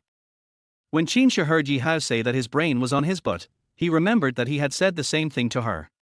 She stared at him angrily, but saw the corner of his mouth move slightly, and the toothpick shot out like a hidden weapon in a martial arts drama. Everyone was shocked by Yi Hao's sudden action, and Qin Batian was even more horrified. He knew that old man Yi's kung fu was good, but he didn't expect it to be so powerful that a small toothpick could be launched as a hidden weapon, and it could be held in the mouth. For a moment, Qin Batian felt that the choice he had made was wise, and he had to let Yi Hao stay with his two daughters no matter what. You. Wang Kuei-sheng was in so much pain that he couldn't speak.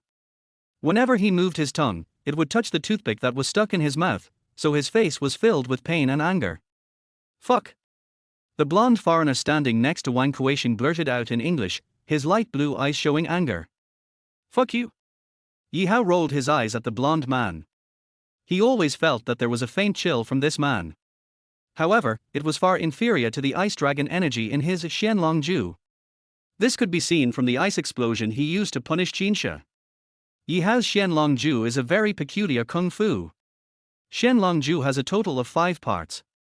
Until now, he could only practice the first part, Binglong Ju, and he had only practiced to the peak of the 3rd level of the 5 levels of Binglong Ju. This was a big blow to him who thought he was a genius.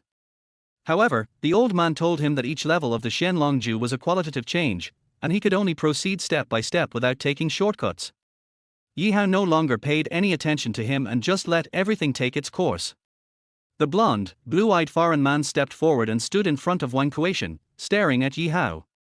Those blue eyes seemed to carry some strange power. Yi Hao only looked at him once, and he felt a little confused. He couldn't help but sighed, what kind of kung fu is this? However, no matter who he faces or what kind of kung fu he uses, Yi Hao is always full of confidence. Qin Batian is also present today, and he regards this as his first battle to establish his authority. 18. Dead foreigner.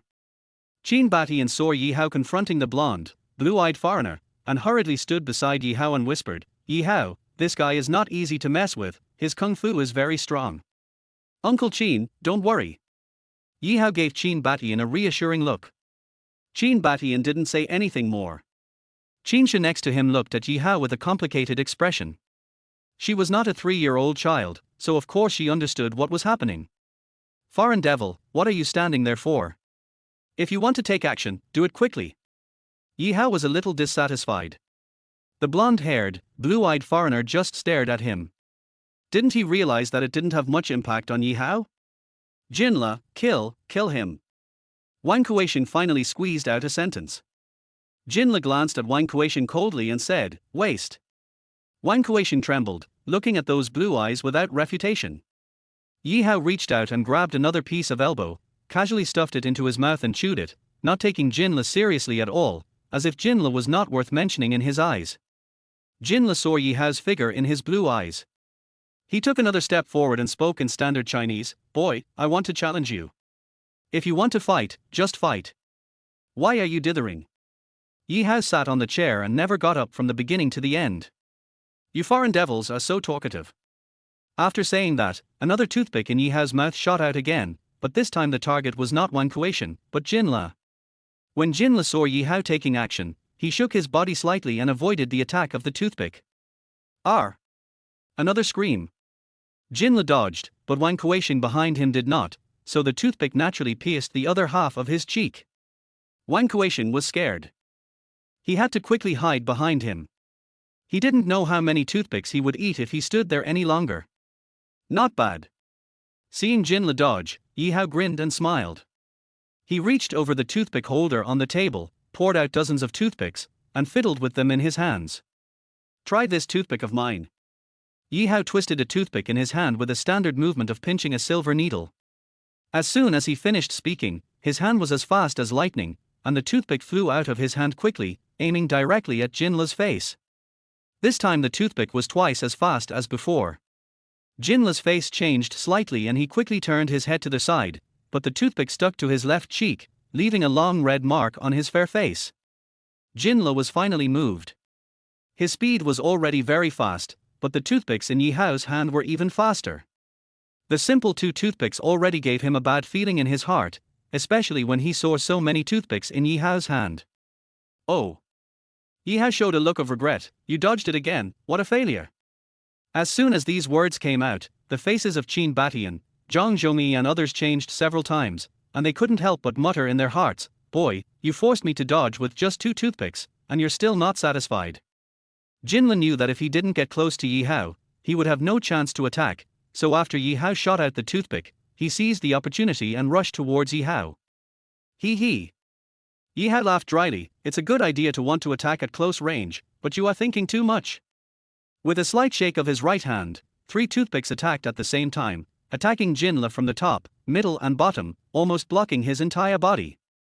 Looking at the toothpicks whose speed increased again, Jinla groaned in his heart. He felt that he had a lot of kung fu but couldn't use it, and could only rely on his body skills to deal with Yi Hao's toothpicks. Jinler's eyes turned green. Facing 3 toothpicks, he no longer had the ability to dodge. He quickly made a decision in his mind. He twisted his waist and tilted his head to avoid the middle and top lanes. He had to give up his bottom lane. Yi Hao sighed helplessly, "What a pity, Grandpa is a genius doctor." As soon as he finished speaking, Jinle, who was stabbed in the calf by a toothpick, slowed down. He felt that his right leg seemed to be out of control and his speed dropped sharply. "What's going on?" Jinle was shocked. Looking at Yi Hao with a smile on his face, he began to regret standing up. "Foreign devil, our traditional Chinese medicine is extensive and profound, especially the control of acupuncture points on the human body." Yi Hao sat there calmly and explained lightly, "It would be strange if your legs didn't feel numb after being pierced at this acupuncture point. Isn't it very numb and pleasant?" "Fuck." Jinler had no choice but to stop and reach out to pull the toothpick off his calf. "Hey, you can't just pull this off," Yi Hao said suddenly, with a smile on his face. "If you pull it off, I guarantee that your leg will be crippled." Jinle was shocked and did not dare to move the toothpick. However, if he did not move it, his leg would still be numb. But if it was true as Yi Hao said, his leg would be disabled if he moved it, then it would be a waste of time. What kind of kung fu is this?" Jinle had to admit defeat in front of Yi Hao. "This is not kung fu at all, it's just the technique I usually use for acupuncture." Yi Hao tilted his head and said calmly, "If Grandpa really did it, would you still be able to stand here?" After saying that, Yi Hao ignored Jinle and turned to Qin Batian and asked, "Uncle Qin, it's up to you to decide how to solve this problem next." 19. Save the second miss. Qin Batian nodded to Yi Hao to show his interest, took out his phone and dialed a number. After the call was connected, a foreign-sounding Chinese voice came from the other end. "Boss Qin, I knew you would call me, but I didn't expect it to be so soon." "Charles, what do you mean?" Qin Batian said in a cold tone. "Boss Qin, since our cooperation is not pleasant, don't blame me for being rude." Charles said calmly, "So, for the sake of my career, I have no choice but to sacrifice Boss Qin." Har har. Qin Batian laughed. "Charles, your wishful thinking is wrong. Since you have completely torn your face with me, don't blame me for being rude." "Boss Qin, please don't be so harsh." Charles on the other end of the phone suddenly laughed. "Listen whose voice this is." "Dad." A woman's voice came from the other end of the phone.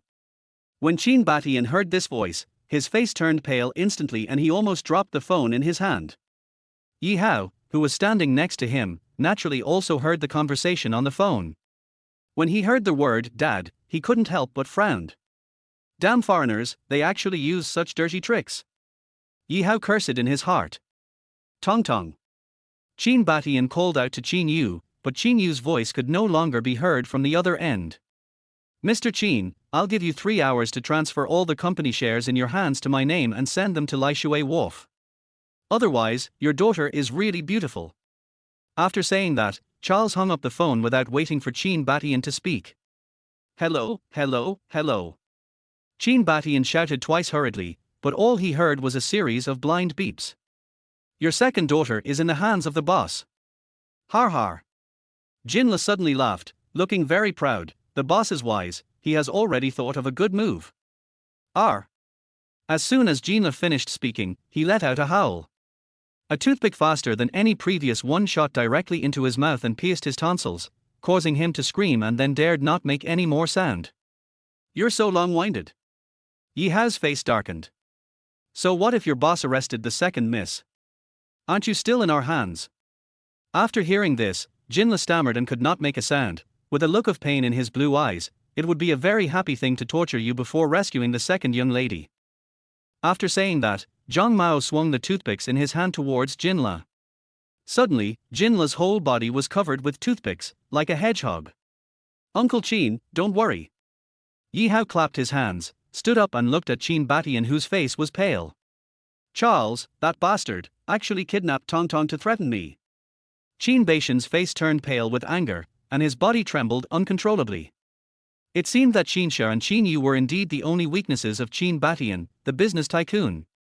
Tong Tong is not in good health. If anything happens to her. Qin Batian didn't dare to think about it anymore. He hurriedly said to Zhang Zhongyi beside him, Zhongyi, come back to the office with me. Chairman, are you really? Zhang Zhongyi widened his eyes and was interrupted by Qin Batian before he could finish his words. Don't say anything, Tongtong's safety is the most important. Qin Batian waved his hand and shook his head. Dad, what happened to my sister? Qinsha was a little dazed. Your sister was kidnapped. It's over. Qin Batian said.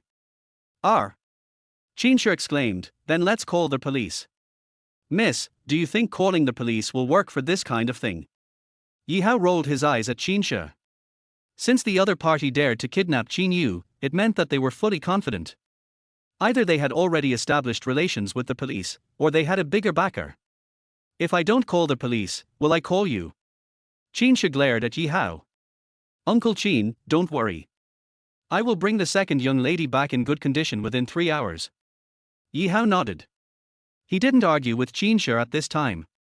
He knew the priorities of the matter very well. Uncle Qin, I have to fulfill my duties since I came here. Since I am the bodyguard of the 2 young ladies, I will naturally bring the second young lady back. Yi Hao, this is not a joke. How can you do it alone? Although Qin Batian felt that Yi Hao was good at kung fu, he was still a little worried about bringing Qin Yu back from Charles without any damage. Uncle Qin doesn't trust me. Yi Hao put away the smile on his face and looked at Qin Batian. He wanted to leave a message for Qin Batian.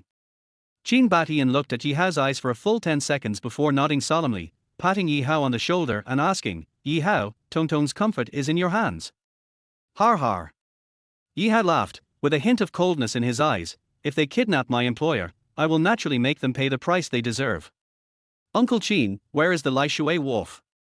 Yi Hao thought it over and looked at Qin Batian. Find someone to lead the way for me. Let me do it. Zhang Zhongyi said, I am familiar with Lai Shui wharf, and I know Charles and his men already have a base there. 20 Pia. Yi Hao thought for a moment, then turned his gaze to Wang Kueishan, a smile on his face. Uncle Zhang, stay with Uncle Qin and the eldest lady, and let this fat guy lead the way for me. Woo woo. Wang Kueishan howled and pointed at the toothpick on his cheek. Yi Hao walked over and slapped him twice without saying a word. Swoosh, whoosh. 2 toothpicks shot out backwards. Wang Kueishan screamed again. Of course this scream came from Yi Hao's 2 slaps. Yi Hao's actions made Qin Batian and others stunned. They had thoroughly witnessed Yi Hao's methods. They glanced at Jinla who was standing there. Yi Hao was too lazy to pay attention to him. All the acupoints on his body were sealed by himself. He could not move at all for 5 or 6 hours. Uncle Qin, go back to the villa and wait for my news. As he said that, Yi Hao stretched out a hand and picked up Wang Kueishan and disappeared from the door. Lai Shui Wharf is one of the largest wharves in Yancheng City, and it is the only one open to foreign countries among several important wharves, which means that foreign ships are allowed to dock. Carrying Wang Kueishan, who weighed 300 pounds, Yi Hao did not feel any pressure at all. He jumped out directly from the window on the 8th floor of Qinxi International. He lightly tapped his feet on the balcony on the 7th floor and fell down. Wang Kueishan beside him was so scared that he did not make any sound. They took a taxi and arrived at Lai Shui Wharf in less than 10 minutes. There were many loading and unloading workers at the huge Lai Shui Wharf. In order not to attract other people's attention, Yi Hao carried Wang Kueishan and jumped directly on each container. Fatty, where is Charles' base? Yi Hao stopped and looked around the dim factory.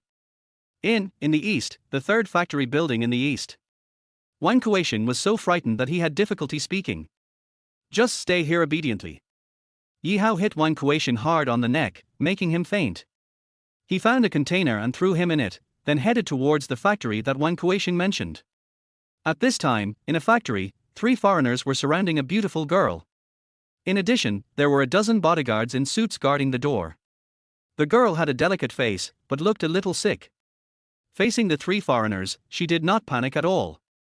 She just sat there quietly without saying a word. Hee, this girl is so beautiful. A foreign man with a full beard stared at Qin Yu with a lewd look on his face, his eyes rolling around. Towns, pay attention, a cold voice interrupted. The wretched man continued to admire Qin Yu's thoughts. Boss, are you really going to let this girl go? Towns looked at the blond middle-aged man with blue eyes, somewhat dissatisfied. As long as they bring the contract, you can satisfy us brothers. Jean Batian is not that easy to deal with. Charles looked coldly at the wretched man named Towns. If you touch his daughter, if he gets angry, none of us will be happy. Fuck. Towns cursed in dissatisfaction, mumbling a series of English curses. Yi Hao naturally would not walk in through the main door openly, but climbed in through the skylight of the factory. He was not discovered until he climbed in and hid next to a pile of goods next to Qin Yu. Looking at Qin Yu, who was sitting there quietly, Yi Hao was surprised.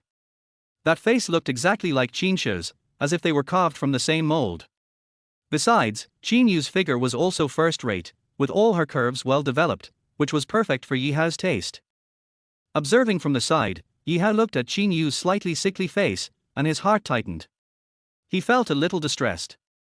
Shaking his head, Yi Hao didn't think about it anymore. The most important thing at the moment was to rescue Qin Yu first. Hiding behind the goods nearby, Yi Hao was thinking of a countermeasure. There were more than a dozen people in the factory, which was not a problem for him. The key was to ensure Qin Yu's safety. If she was hurt in the slightest, Yi Hao would feel like a failure and would not be able to explain to Qin Batian. At this time, Charles said to Towns, "Towns, you take 2 or 3 brothers to guard here, and I will go outside with them to make arrangements." "Okay, boss, you go ahead, leave this to me." Towns was delighted. His mind had never left Qin Yu. When he heard that Charles had arranged for him to guard Qin Yu here, he felt like God was helping him. "Remember, you can't touch this girl. If you cause any trouble, I will cut off your balls." After Charles said this, he left 2 bodyguards behind and took the rest out of the factory. Good opportunity. Yi Hao didn't expect that Charles would leave with a group of people at this critical moment. No wonder, Charles would not have thought that someone would sneak into the factory to rescue Qin Yu. As soon as Charles left, Towns revealed a look full of lust. His eyes exuded a faint gaze as he stared at Qin Yu, making strange clicking sounds with his mouth. He looked at Qin Yu from head to toe, as if he wanted to eat this little beauty in one bite. 21. Salvation. Qin Yu seemed to feel Towns's gaze, and turned her head slightly to look at Towns. Her voice was very calm, without any nervousness. "What are you going to do?" "What?" Towns laughed, rubbing his big hairy hands together, and took 2 steps forward, getting closer to Qin Yu. "What do you think I'm going to do? You're such a naive little bitch." Qin Yu raised her eyebrows slightly when she heard this, and her voice was still calm. "If you dare to touch a hair on my body, my father will never let you go." Qin Batian. Towns was stunned, remembering what Charles said, and then he spat and cursed, "Damn it, it would be better if you didn't mention it. The more you mention it, the more irritated you get. Damn it, I'll make the rice cooked and make it rise. I wonder what they can do to me." As he spoke, Towns walked towards Qin Yu step by step. The lustful light in his eyes stung Qin Yu's eyes and made him turn his head to the other side unnaturally. "Shh." Qin Yu turned her head to the side and happened to see Yi Hao hiding behind the goods. Surprise appeared in her eyes, but Yi Hao made a gesture to keep quiet, so Qin Yu pretended that she saw nothing. Towns was now so overwhelmed by the excitement that his mind was filled with Qin Yu. "Hey hey." As Towns thought about it, he drooled and stretched out his hairy hand to touch Qin Yu's shoulders. "Arr!" Towns let out a scream, and his hand, which was about to touch Qin Yu's shoulder, swung to the side. He looked carefully and found that a toothpick had appeared on the back of his hand, and the whole toothpick pierced his palm. "Ruck!" Towns yelled, "Who is it?" After saying that, Towns looked around. He was not stupid. This situation showed that there must be someone around who was secretly helping Qin Yu. For a moment, Towns' heart tightened and he ordered the other 2 bodyguards, "Search the entire factory." "Yes." The 2 began to search the factory, but could not find any clues. When Qin Yu shifted her gaze to where Yi Hao was again, she found that he was gone. She was surprised, wondering when Yi Hao left. Towns gritted his teeth and pulled out the toothpick stuck in the back of his hand. The perverted man actually stuck out his tongue and licked the toothpick, licking the blood clean. "Damn it." Yi Hao cursed in his heart, "All the foreign devils are so perverted." At this time, Yi Hao was clinging to the top of the factory building like a spider. No one would have thought that a person could hang upside down on such a high roof by relying on his limbs. Towns licked the blood off his hands, chuckled, and touched Qin Yu's shoulders again. "Arr!" There was another cry of pain. This time, there were 3 toothpicks on Towns' palm, each of which pierced through his palm. As the saying goes, the fingers are connected to their heart, and the palm is also connected to their heart. He screamed in pain, "Who are you? Get out. Grandpa has never known how to roll since he was a child. Why don't you teach me?" Yihao's voice sounded in Tan's ears like a death demon. Before Towns could find the source of their voice, he realized that his body suddenly could not move, and even the sound was released. Swoosh, swoosh, swoosh. 3 more toothpicks flashed in the air, and 2 bodyguards fell down. A black shadow flashed before his eyes, and Yihao appeared in front of Towns with a smile on his face. A belt appeared in Yihao's hand, and he swung it twice. The third time, the belt had hit Towns' face. Woo-woo. Towns, who could only make a whimpering sound from his throat, stared at Yihao, who appeared in front of him with wide eyes in disbelief. "Are you curious about how Grandpa showed up?" Yihao laughed proudly, no longer paying attention to Towns, and turned to Qin Yu, who had already stood up, and gave him a warm smile. "Second Miss, I was sent by Uncle Qin. Dad asked you to come." Qin Yu's eyes lit up when he heard that. "I knew Dad would send someone to rescue me. Uncle Qin is very worried." Yihao looked at Qin Yu, who looked exactly like Qin Shi, and couldn't help wondering if Qin Yu's personality was as cunning and aggressive as Qin Shi's. "Yeah, by the way, thank you very much for saving me." Qin Yu's face turned pale, but with a grateful look. "There are so many people guarding outside, how can we get out?" "Don't worry, Miss Second, I have my own way." Yihao looked confident and added, "By the way, I will be the full-time bodyguard of Miss First and Miss Second from now on." Qin Yu said, "Oh," softly, and did not react much, which disappointed Yihao. The personalities of this pair of sisters were too strange, one was wild and the other was quiet. "Second Miss, if we want to leave here, I'm afraid you will have to suffer a little." Yihao didn't think any more and prepared to leave here first. Suddenly, there was a sound of footsteps outside the door. Yihao secretly cried out in alarm. Without time to think, he put his arms around Qin Yu's soft waist, leaped up to the top of the factory building, and went out through the skylight. "Towns, you?" Charles' voice came from below, but before he finished speaking, he screamed, "Where is that person? Where is that girl? Towns, I will kill you." A full moon hung over the sea, illuminating the surroundings. Yihao did not dare to waste any more time and rushed in the direction he came from. He could no longer hear Charles' voice. Yihao carried Qin Yu on his back as he hurried on his way. After all, she was a girl and could not be carried in his hands like he did with Wang Kueishan. Soon the two returned to the beach house.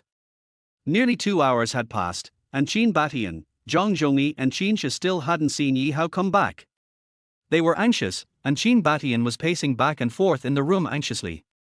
"Dad, are you really confident about that gangster?" Qin Shi thought of Yihao and looked at Qin Batian, who was pacing back and forth with worry. "It's too late to say anything now, Shisha. If you doubt a person, don't employ him. If you employ a person, don't doubt him. Since I allow Yihao to act, we must trust him." Qin Batian stopped and said to Qin Shi, "But there is still no sign of them. I'm really worried about Xiaoyu." Qin Shi's eyes were already red and swollen. She really regretted leaving with her classmates this afternoon. She should have stayed with Qin Yu, otherwise she might have been the one kidnapped. Xiaoyu is not in good health. What if she gets hurt? Qin Shi said this and tears began to fall again. Qin Batian was also worried, but as someone who had been in the business world for a long time, he always remained calm. Looking at the tearful Qin Shi, Qin Batian sat down beside her, put his arm around her shoulders, and comforted her. "Don't worry, Shisha. Yihao will never let us down. I believe in him." "Yes." Qin Shi nodded and choked up. "If he really brings Xiaoyu back safely, I will let him be Xiaoyu and Ms. Bodyguard in the future." Yihao carried Qin Yu on his back and climbed over the wall into the seaside garden, avoiding all the cameras. He swiped his index finger lightly on the fingerprint password lock, and the door opened. He just happened to hear Qin Shi talking. "Miss, you said it, don't go back on your word." Yihao stood at the door with a sullen smile, looking at the 3 people who looked anxious. "Yihao, where is Tong Tong?" Qin Batian stood up from the sofa and ran towards Yihao. The password door was opened little by little. When it was halfway open, Qin Batian had already run in front of Yihao, and at this time Qin Yu also appeared behind the door. "Dad." Qin Yu looked at Qin Baishan's face, which had aged in an instant, and threw herself into his arms, choking with sobs. Tong Tong, my dear Tong Tong, it's good that you're back, it's good that you're back. Chin Batian hugged Chin Yu and patted her shoulders with both hands. Tong Tong, are you hurt? Do you feel uncomfortable anywhere? No. Chin Yu. Shaking his head, Dad, I'm fine. Yi Hao, thank you. Chin Batian was in a good mood. He turned around to look at the hero and was about to bow to express his gratitude. Uncle Chin, what are you doing? Yi Hao was startled and quickly held Chin Batian with both hands to prevent him from bending down. This is the task assigned to me by the old man, so I naturally have to complete it well. Fortunately, I live up to everyone's expectations, otherwise I will embarrass the old man, hee hee. After saying this, Yi Hao laughed. To him, it was just a trivial thing. Shusha, you and Tong Tong go upstairs and rest first. Yi Hao and I have something to talk about. Chin Batian said to the two of them after hearing that.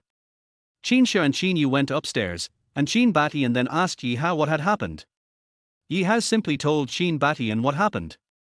Of course, he didn't tell him the specific details of how he entered the factory and how he rescued Chin Yu. Charles is so hateful, and that town deserves to die even more. After hearing what Yi Hao said, Chin Batian punched the door next to him hard, making a dull sound. Loyalty. Chin Batian called out to Zhang Zhongyi. Chairman, please tell me what I need.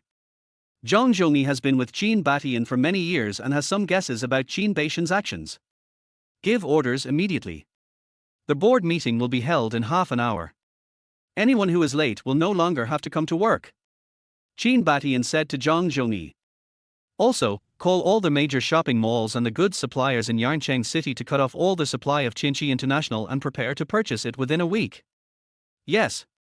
Zhang Zhongyi's eyes lit up, and then he laughed. Chairman, I have told you so many times that letting a bunch of foreigners open a hotel in our Yancheng City is a sign of us robbing us, but you still don't listen. It will come to this sooner or later. R. Chin Batian sighed, seeming a little annoyed. That's because Mayor Yu came forward. How could I not give him face? Zhang Zhongyi didn't say anything more and walked out of the door with the phone. Yi Hao, I really thank you this time. Chin Batian thanked Yi Hao again. Uncle Chin, please don't say thank you so much in the future. Yi Hao waved his hand. I can't stand others thanking me, so please rest assured and leave the safety of the eldest and second young ladies to me. Yeah. Chin Batian nodded and stopped being polite. It's getting late. You should go to bed early. We can talk about it tomorrow if there's anything else. Chin Batian left, and there were no less than 20 bodyguards stationed outside the villa. Yi Hao took a simple shower and lay down on the bed, thinking about what happened on his first day in Yancheng City. It was like watching a movie, and he fell asleep soon. The next day, Yi Hao got up at dawn, practiced some boxing outside the villa, and returned to the villa. He found that there was no movement upstairs. After thinking for a while, he walked into the kitchen. A few minutes later, bursts of fragrance wafted from the kitchen. Half an hour later, Chin Sha and Chin Yu walked out of the bedroom. They looked at each other at the same time and saw surprise in each other's eyes. Sister, it smells so good. Chin Yu spoke first. I smell it. Chin Sha replied quickly. The two of them hurried downstairs and saw Yi Hao, wearing an apron, carrying 3 bowls of rice and putting them on the table. The table was already filled with side dishes, a fried egg, stir-fried green beans, a salted cucumber and a plate of peanuts. Ladies, wash up and have dinner. Yi Hao looked at their sleepy faces and knew that they had just woken up and had not yet washed. Yi Hao, did you do this? Chin Sha asked Yi Hao in a gentle tone for the first time. Of course. Yi Hao nodded. I bought these at the supermarket yesterday. They are still fresh. The other vegetables are not so fresh. Let's wash them and eat.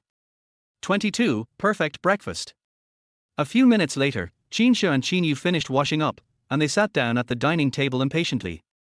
In the past, they had ordered takeout meals from outside, but this was the first time someone cooked breakfast for them.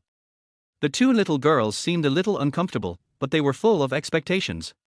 Can I eat now? Chin Yu asked, looking at the rice and emerald cucumber in the small white porcelain flower bowl in front of her. Of course. Yi Hao laughed. I used to cook for the old man in the mountains. I wonder if my cooking suits your taste. Come and try it. Chin Yu nodded, picked up a piece of salted cucumber with chopsticks, and chewed it gently in her mouth. Wow. Qin Yu chewed it twice and couldn't help but exclaimed, "It's so delicious. This is the best pickled cucumber I've ever eaten." Really? Qin Shi looked at Lu Tong with some doubt, and picked up a piece to eat. The more she ate, the more delicious it tasted. She even doubted whether it was still a cucumber. "Yi Hao, is this a cucumber?" Qin Shi had forgotten all her previous rude behavior towards Yi Hao. She looked at Yi Hao in surprise and asked foolishly, "Of course it's cucumber." Yi Hao looked at Qin Shi, who looked surprised by Lu Shan, and couldn't help thinking, this girl is quite cute when she's quiet. But how can cucumbers be so delicious? Qin Shi chewed the crisp cucumber in his mouth and didn't even bother to eat rice. The cucumbers must be fresh, and they must retain their original flavor and moisture. Once the moisture is lost, the taste of the cucumber will change. Yi Hao explained simply, but in his heart he was thinking about the other wonderful uses of cucumbers, with a hint of pride on the corners of his mouth. In fact, what he didn't explain was that the reason why the cucumber in front of him was delicious was because of his ice dragon energy. He used the ice energy to lock the moisture in the cucumber, otherwise it would not be so delicious. "Sister, these peanuts are delicious too." Qin Yu picked up a peanut and chewed it with a crunch sound. A hint of surprise flashed in her eyes, and she spoke to Qin Shi lightly. "Really?" Qin Shi was already a little impatient. Before he even swallowed the cucumber in his mouth, he quickly picked up a peanut. Crunch! The peanuts were crushed, and instantly a faint fragrance spread between her lips and teeth. The fragrance of the peanuts made Qin Shi look surprised. "It's so delicious!" Qin Shi exclaimed. Yi Hao looked at the quiet Qin Yu and the flamboyant Qin Shi, with a smile on his face all the time. In fact, Yi Hao himself didn't think his cooking skills were that good. After all, he had been eating here for more than 10 years. When he was in Kunlun Mountain, his old man let him cook for himself since he was 6 years old. Of course, that included the old man's meals. As time went by, he didn't think the food was that delicious. Another point is that the two young ladies are used to eating delicacies from land and sea, and they eat very little of such light and simple food, so they find it particularly refreshing to eat. Crack crack. Qin Shi ate several peanuts in a row and still felt unsatisfied. She was too lazy to control her image. Anyway, in Yi Hao's eyes, she was already a willful and hot-tempered young lady. Qin Yu ate quietly, with surprise flashing across her face from time to time, but she was not as ostentatious as Qin Shi. She just glanced at Yi Hao from time to time, and found that Yi Hao was looking at her with a smile on his face. She was a little flustered, and couldn't help but think of the scene of Yi Hao carrying her all the way back last night. Her face turned red for no reason. Yi Hao had a good impression of Qin Yu. He was very interested in this kind of girl who was neither arrogant nor impetuous. He naturally knew that Qin Yu was secretly glancing at him, but he just pretended not to see it. Seeing Qin Yu blushing, Yi Hao felt even more proud. "Sister, you should also try this stir-fried beans." In order to hide her embarrassment, Qin Yu quickly spoke to Qin Shi, who was eating peanuts crazily. "Yes, I was busy eating peanuts and dried beans." "Where's the horn?" Qin Shi felt her mouth was a little dry after she finished speaking, so she quickly picked up the cup beside her and took a sip without even looking at it. "Oh!" Qin Shi screamed as soon as she took a sip of water. She turned her head to look at her water cup, which was filled with red liquid. "What is this? How can it taste so good?" Qin Shi looked at the cup in her hand. The red liquid was like freshly squeezed pomegranate juice, but it tasted many times better than pomegranate juice. "This is guizhi," Yi Hao replied with a smile. "Of course I know it's juice." Qin Shi rolled her eyes at Yi Hao. "I'm not a fool. What I want to ask is what kind of juice it is and why I've never drunk it." Yi Hao knew that Qin Shi had misunderstood, so he explained slowly, "Miss, the fruit juice I'm talking about is not the juice you mentioned." "What kind of juice is that?" Qin Shi became more and more confused the more he listened. "Maybe it's a homonym," Qin Yu said from the side. "Second Miss is really smart." Yi Hao gave Qin Yu a thumbs up. "Yi Hao, are you looking for death? Are you saying that I'm stupid?" Qin Shi's temper flared up when she heard this, and she glared at Yi Hao with her almond-shaped eyes. Ahem. Yi Hao coughed twice, looking aggrieved. "Miss, I didn't say that. You admitted it yourself." "You?" Qin Shi was about to continue speaking when Qin Yu beside her smiled faintly and interrupted. "Sister, listen to Yi Hao's explanation." Don't you want to know what this juice is? HMPH. Chinsha snorted coldly and said no more. The fruit Ganoderma I'm talking about is a kind of Ganoderma lucidum that grows on wild fruit trees. Yi Hao nodded to Qin Yu. It seemed that this little girl had already stood on his side, which made Yi Hao complacent. Ganoderma is Ganoderma, not Ganoderma lucidum. Chinsha finally understood and looked at Yi Hao with some dissatisfaction. Ganoderma lucidum should also be divided into different types. Just like men and women are both human beings, they should be distinguished. Yi Hao didn't care about Chinsha's unreasonableness at all. The production of this fruit Ganoderma is very low. If you measure the price of this cup of Ganoderma lucidum, it would probably cost 20,000 to 30,000 yuan per cup. So expensive. Chinsha finally couldn't help but express surprise again. A cup of fruit cheese costs 20,000 or 30,000 yuan. Yi Hao, are you lying to me? Well, since the eldest lady thinks I'm lying to you, I will only make it for the second lady from now on, and you don't have to give me a share. Yi Hao chuckled and looked at Chinsha, whose face turned black. You dare? Chinsha gritted her teeth. She knew Yi Hao did it on purpose. Fruit mushrooms have a very good effect on the physiological regulation of girls. You will be able to feel the changes in your body in 2 or 3 days. After Yi Hao finished speaking, he picked up the rice and said no more. When Chinsha and Qin Yu heard this, their eyes lit up. Women still care about themselves the most. The three of them ate with gusto what was originally a simple breakfast. After the two young ladies had finished the food on the table, they still looked unsatisfied and they even burped. Seeing the two's behavior, Yi Hao sighed in his heart. Is it really that serious? After burping, the two young ladies realized that they had lost their composure. They looked at the table and saw that all the food had gone into their stomachs. Yi Hao didn't eat much at all, and his face turned red. I'll go clean up. Yi Hao smiled in his heart and didn't say much. He simply cleaned up the dishes and went into the kitchen. Sister, why are you so mean to Yi Hao? Yi Hao entered the kitchen. Qin Yu wiped her mouth with a tissue and looked at Chinsha, who did the same thing, feeling a little puzzled. Humph. Chinsha saw Qin Yu asking about Yi Hao, and hurriedly frowned, holding Lu Tong's hand, and whispered, Xiao Yu, don't be fooled by this guy's appearance. I was deceived. He is a heinous scoundrel. My sister was almost killed by him. Chinsha couldn't continue talking, but the smart Qin Yu naturally knew what she meant. No, I think Yi Hao is pretty good. Qin Yu looked puzzled. He's a wolf in human skin. Chinsha gritted her teeth and lowered her voice. Xiao Yu, you should talk less to him in the future, otherwise he will abduct you and your sister will be alone. Okay, Xiao Yu, got it.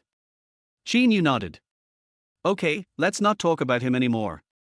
Chinsha glanced at the kitchen and smiled at Qin Yu. Xiao is back. She stayed at her dad's place for a day. She sent me a text message last night asking us to pick her up. School starts in 3 days, so let's go buy some new clothes together. Yeah, I haven't seen her for a whole summer. Qin Yu nodded obediently. What, are you going out? Yi Hao came out of the kitchen and heard their conversation. In fact, Yi Hao heard every word of their conversation in the kitchen. There was nothing he could do, because his ears were so sensitive. He could only pretend that he only heard a few words. Yeah. Qin Yu nodded. You guys pack up, I'll wait outside. Yi Hao wiped his hands and prepared to go out. Yi Hao, I didn't ask you to follow me, what are you doing outside?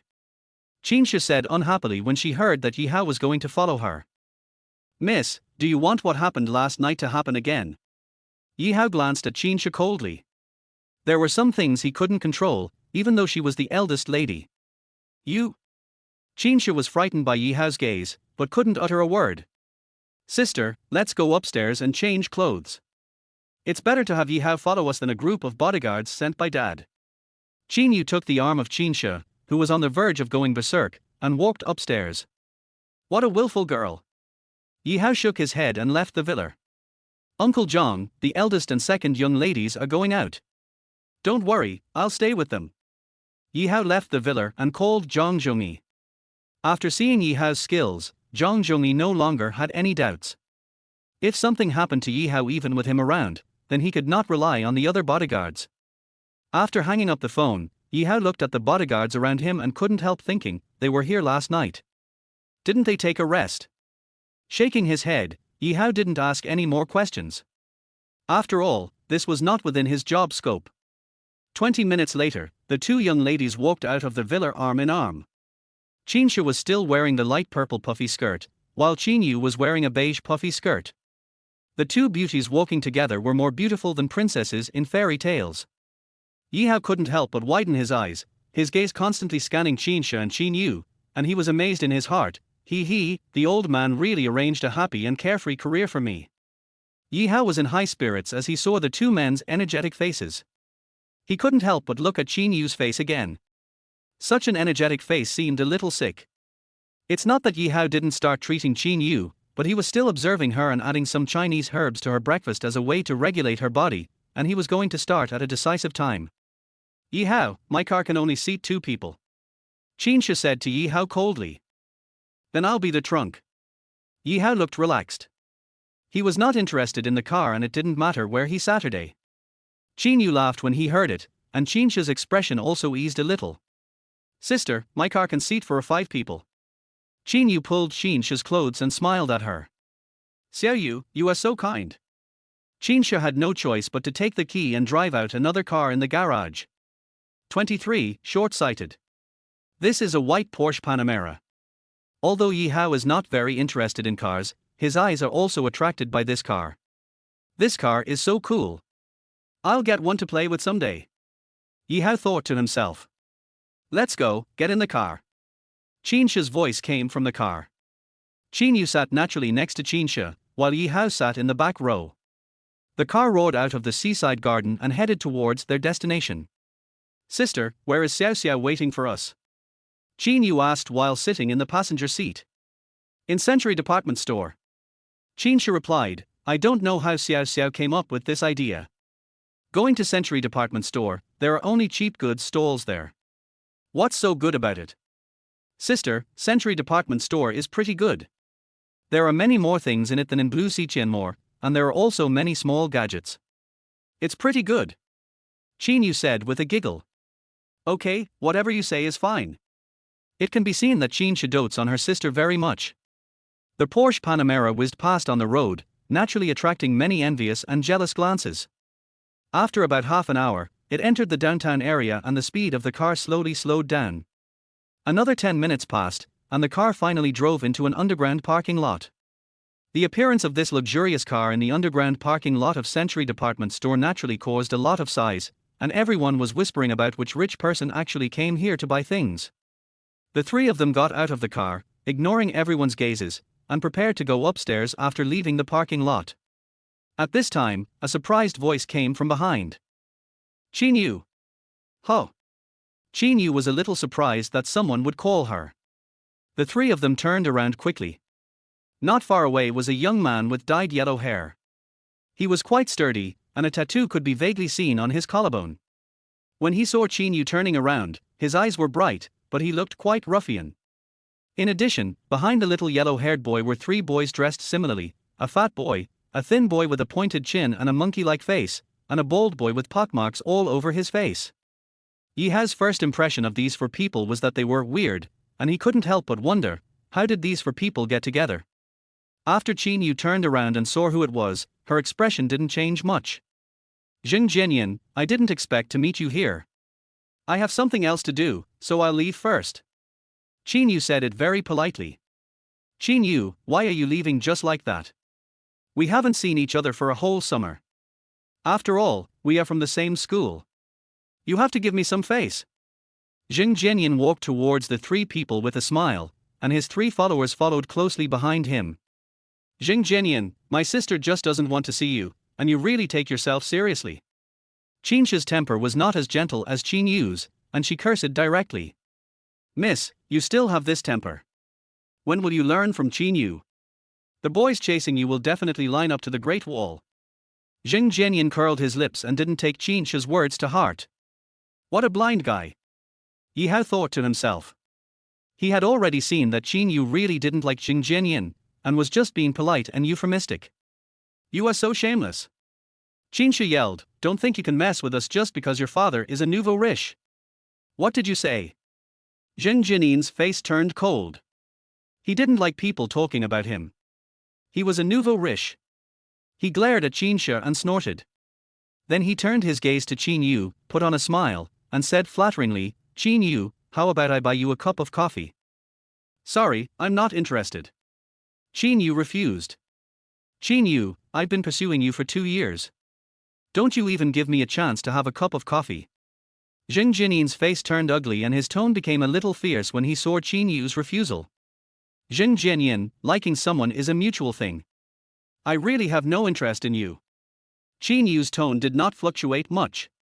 She looked at Zheng Jianyin and continued, "I'm sorry, we are not suitable. I have something else to do, so I'll leave first." After saying that, Qin Yu was about to turn around, but her arm was suddenly grabbed by Zheng Jianyin. What are you doing?" Qin Yu was frightened by Zheng Jinin's action. She tried to shake off Zheng Jinin's hand, but found that he was holding her tightly. "Qin Yu, do you hate me so much?" Zheng Jinin's face turned completely black. He had been attracted by Qin Yu's temperament since the first time he saw her. He had been chasing her since the first year of high school, but Qin Yu never looked at him straight in the eye, which made him very annoyed. "I don't hate you, it's just that relationships can't be forced." Qin Yu shook her arms, a trace of pain on her face. "Zheng Jianyin, let go, you're hurting me." Zheng Jianyin's face suddenly turned ferocious. "Since you've said it so firmly, don't blame me for being rude. Since you don't agree, I'll force myself on you." As he said this, he was about to pull Qin Yu into his arms, but at this moment he found that his arm could not move.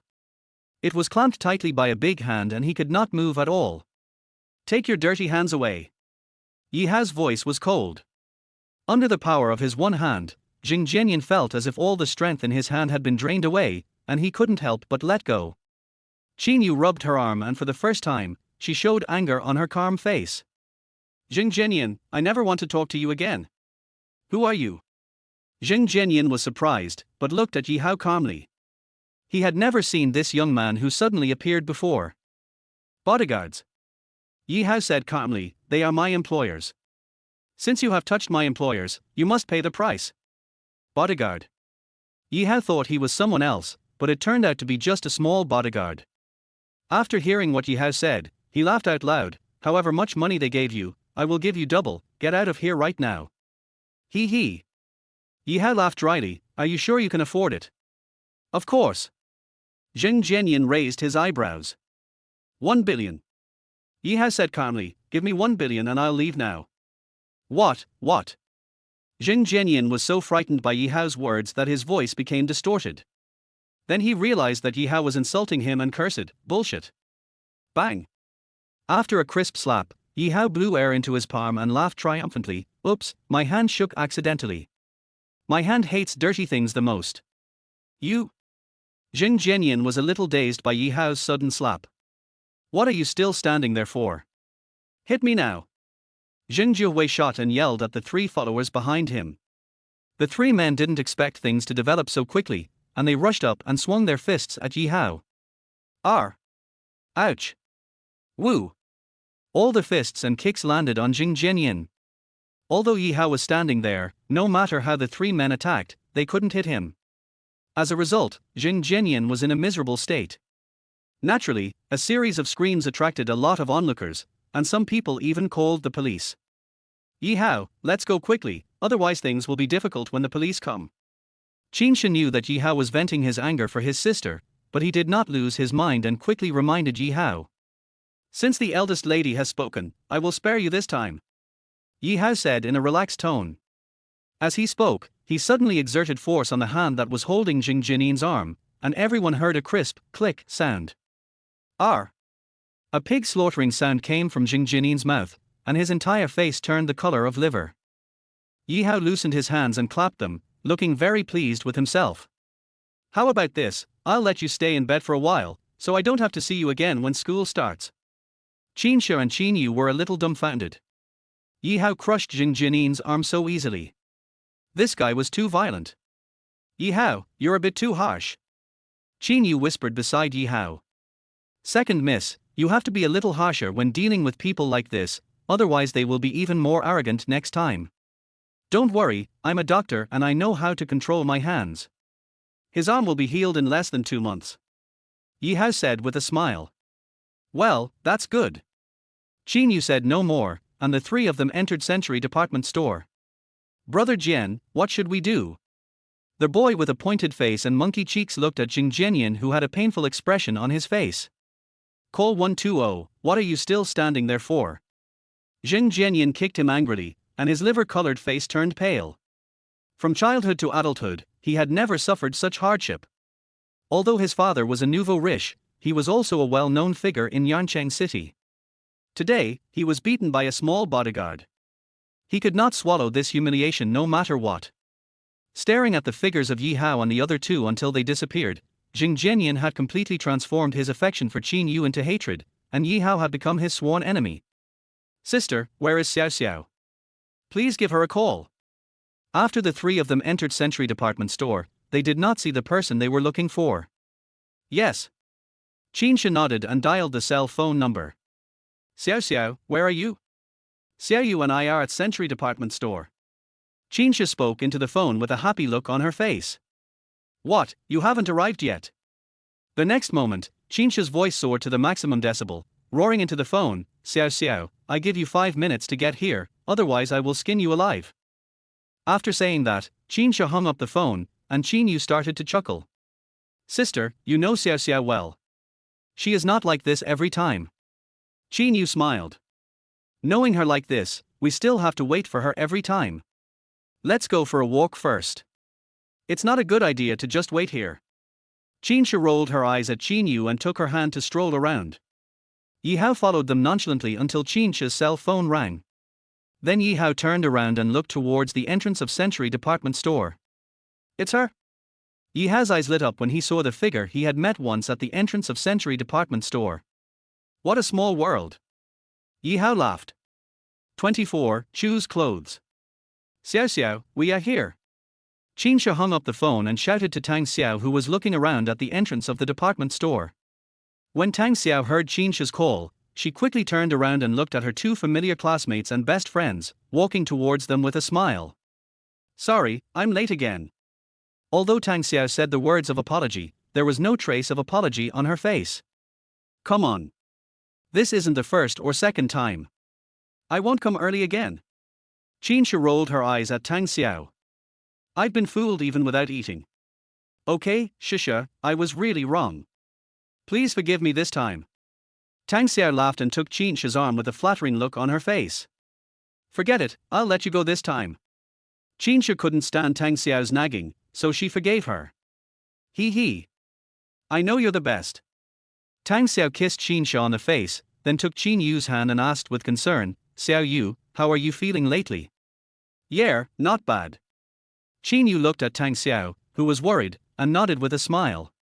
She looked at the man next to her bestie with some confusion, who looked familiar but she obviously couldn't remember where she had seen him.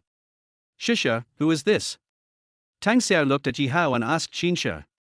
He is the bodyguard my father just found for Xiao Yu and me. Qinsha didn't want to pay attention to Yi Hao, so she simply introduced Yi Hao to Tang Xiao in one sentence. Oh. Tang Xiao nodded and didn't say anything more. Sister, you haven't introduced your name yet. Qin Yu couldn't help but speak up for Yi Hao after all.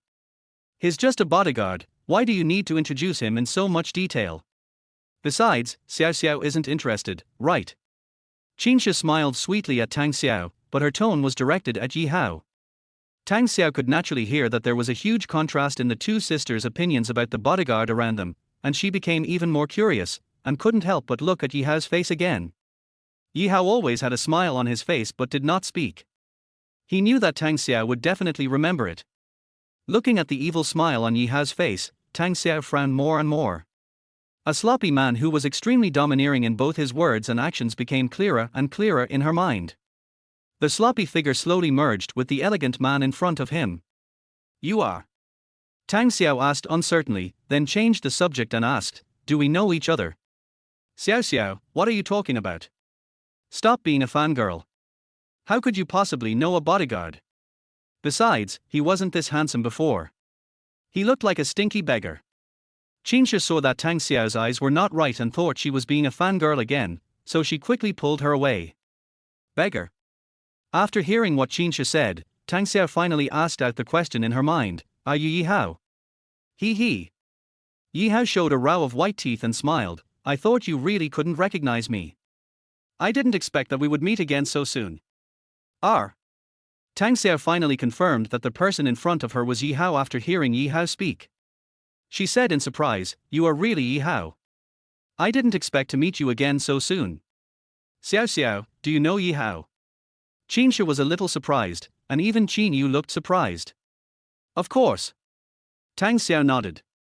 "Yi Hao and I met on the train. If it wasn't for him." At this point, Tang Xiao suddenly shut up. She suddenly remembered that she couldn't talk about that matter casually. If it weren't for him. Qin Shahar. The Qin people spoke in unison. "No, nothing."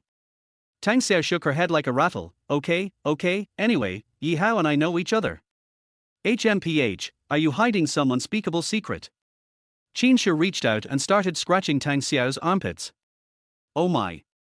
Tang Xiao was startled. It's gone. Forget it, I'll tell you quietly when we get home." Tang Xiao finally couldn't stand Qin Shi's teasing anymore, so she admitted defeat and began to beg for mercy. Yi Hao looked at the two people fighting and couldn't help swallowing his saliva. Damn, two beautiful women tickling each other in broad daylight, what an erotic scene. "Sister, Xiao Xiao, stop making trouble. Yi Hao is watching us." Qin Yu also smiled. Qin Shi and Tang Xiao finally quieted down, and they both turned their gaze to Yi Hao. Yi Hao turned his head away as if nothing had happened, pretending that he saw nothing. "Let's go upstairs and take a walk." Tang Xiao remembered the purpose of coming here today, and holding Lu Shan with one hand and Lu Tong with the other, they walked upstairs. Century Department Store is a relatively large department store in Yancheng City, with a large area, a full range of goods, and a large number of people. However, it is morning now, and many stores are still closed. The four of them entered a grocery store, where there were many small gadgets, including hairpins for girls and nunchakus for boys. In short, they were all small gadgets. Qin Shi, Qin Yu and Tang Xiao looked at the goods with great interest. Yi Hao stood guard at the door when he had nothing to do, like a qualified bodyguard. After a while, the three girls came out. Yi Hao saw Tang Xiao holding a beautiful little bear hairpin in her hand and smiled. "Tang Xiao, this hairpin is really beautiful." "Really?" Tang Xiao said proudly, "Although the department stores here are cheap, I can find a lot of interesting and beautiful things. The things in those brand stores are too few, not enough for me to choose from." Tang Xiao proudly shook the little bear hairpin in her hand. "Really? Why do I feel it's just average?" Qin Shi muttered in dissatisfaction. "Oh." Tang Xiao knew that Qin Shi was angry with Yi Hao, so she hurriedly pulled him to the next store. Let's go, Shisha, I'll take you to a store that you're interested in Tilder." "What store?" Qin Shi's eyes lit up and asked back. "You'll know when you get there." Tang Xiao and her two daughters linked arms and walked towards their next target. When the four of them arrived in front of the store, Yi Hao's face became a little unnatural, but then he returned to normal. He looked calmly at the naked model at the door of the store, who only wore a small pink underwear on her private parts, and said to himself, "This model is too ugly, it would be better if she was a real person." "You hooligan, you have no shame." Qin Shi naturally wanted to take this opportunity to find trouble with Yi Hao. Tang Xiao giggled, and the scene of Yi Hao and herself in the bathroom on the train and him treating her appeared in her mind. Her face instantly became hot, and she hurriedly pulled the two sisters into the store. Yi Hao was waiting outside the door with a helpless look on his face. "Yi Hao, come in." Qin Shi's voice came from inside the lingerie store. Yi Hao thought he had heard it wrong, but he knew he hadn't. He was secretly wondering in his heart, what method is this unruly girl going to use to deal with me? The cunning look in Yi Hao's eyes disappeared in an instant, and he walked into the lingerie store whistling and looking nonchalant. Yi Hao is indeed very handsome, with a tall figure, deep eyes, thick eyebrows, a straight nose, and angular cheeks. No matter from which angle you look at him, he is a complete picture. Coupled with the slight ruffian smell on his face, he looks even more manly. What do women like? They like the bad smell in men. Seeing Yi Hao walking into the lingerie store nonchalantly, Qin Shi snorted coldly and shouted, "Yi Hao, come and help me take off that lingerie." As he spoke, Yi Hao pointed to a lavender silk underwear above his head. The owner of the lingerie shop is a middle-aged woman in her 30s. Although she is over 30 years old, she is full of femininity and has the charm of a young girl. Yi Hao couldn't help but click his tongue twice to express his appreciation for the boss. When the female boss saw Yi Hao coming in, her eyes kept shining. Such a handsome man is rare in this society. Hearing Qinsha asking Yi Hao to get the underwear, the female boss smiled and said, "Beautiful lady, I'll help you get it. Don't bother this handsome guy. No need." Qinsha saw the lady boss speak for Yi Hao, and she became stubborn. She stared at Yi Hao and shouted, "Yi Hao, why don't you hurry up? Miss, I didn't say I wouldn't give it to you, why are you yelling?" Yi Hao looked helpless as he walked towards Lu Shan, picking up the silk underwear on top of him, muttering to himself, "You're such a good little girl, but now you have wrinkles at the corners of your eyes. If you keep getting so angry, I'll probably become a shrew before I graduate from high school." While lamenting, she took down the underwear Qinsha wanted. At this time, Qinsha's face turned black. She held a small mirror in her hand, looking at it constantly, and kept asking, "Xiao Yu, do you have wrinkles at the corners of your eyes?" "Sister, Yi Hao was just teasing you." Qin Yu laughed.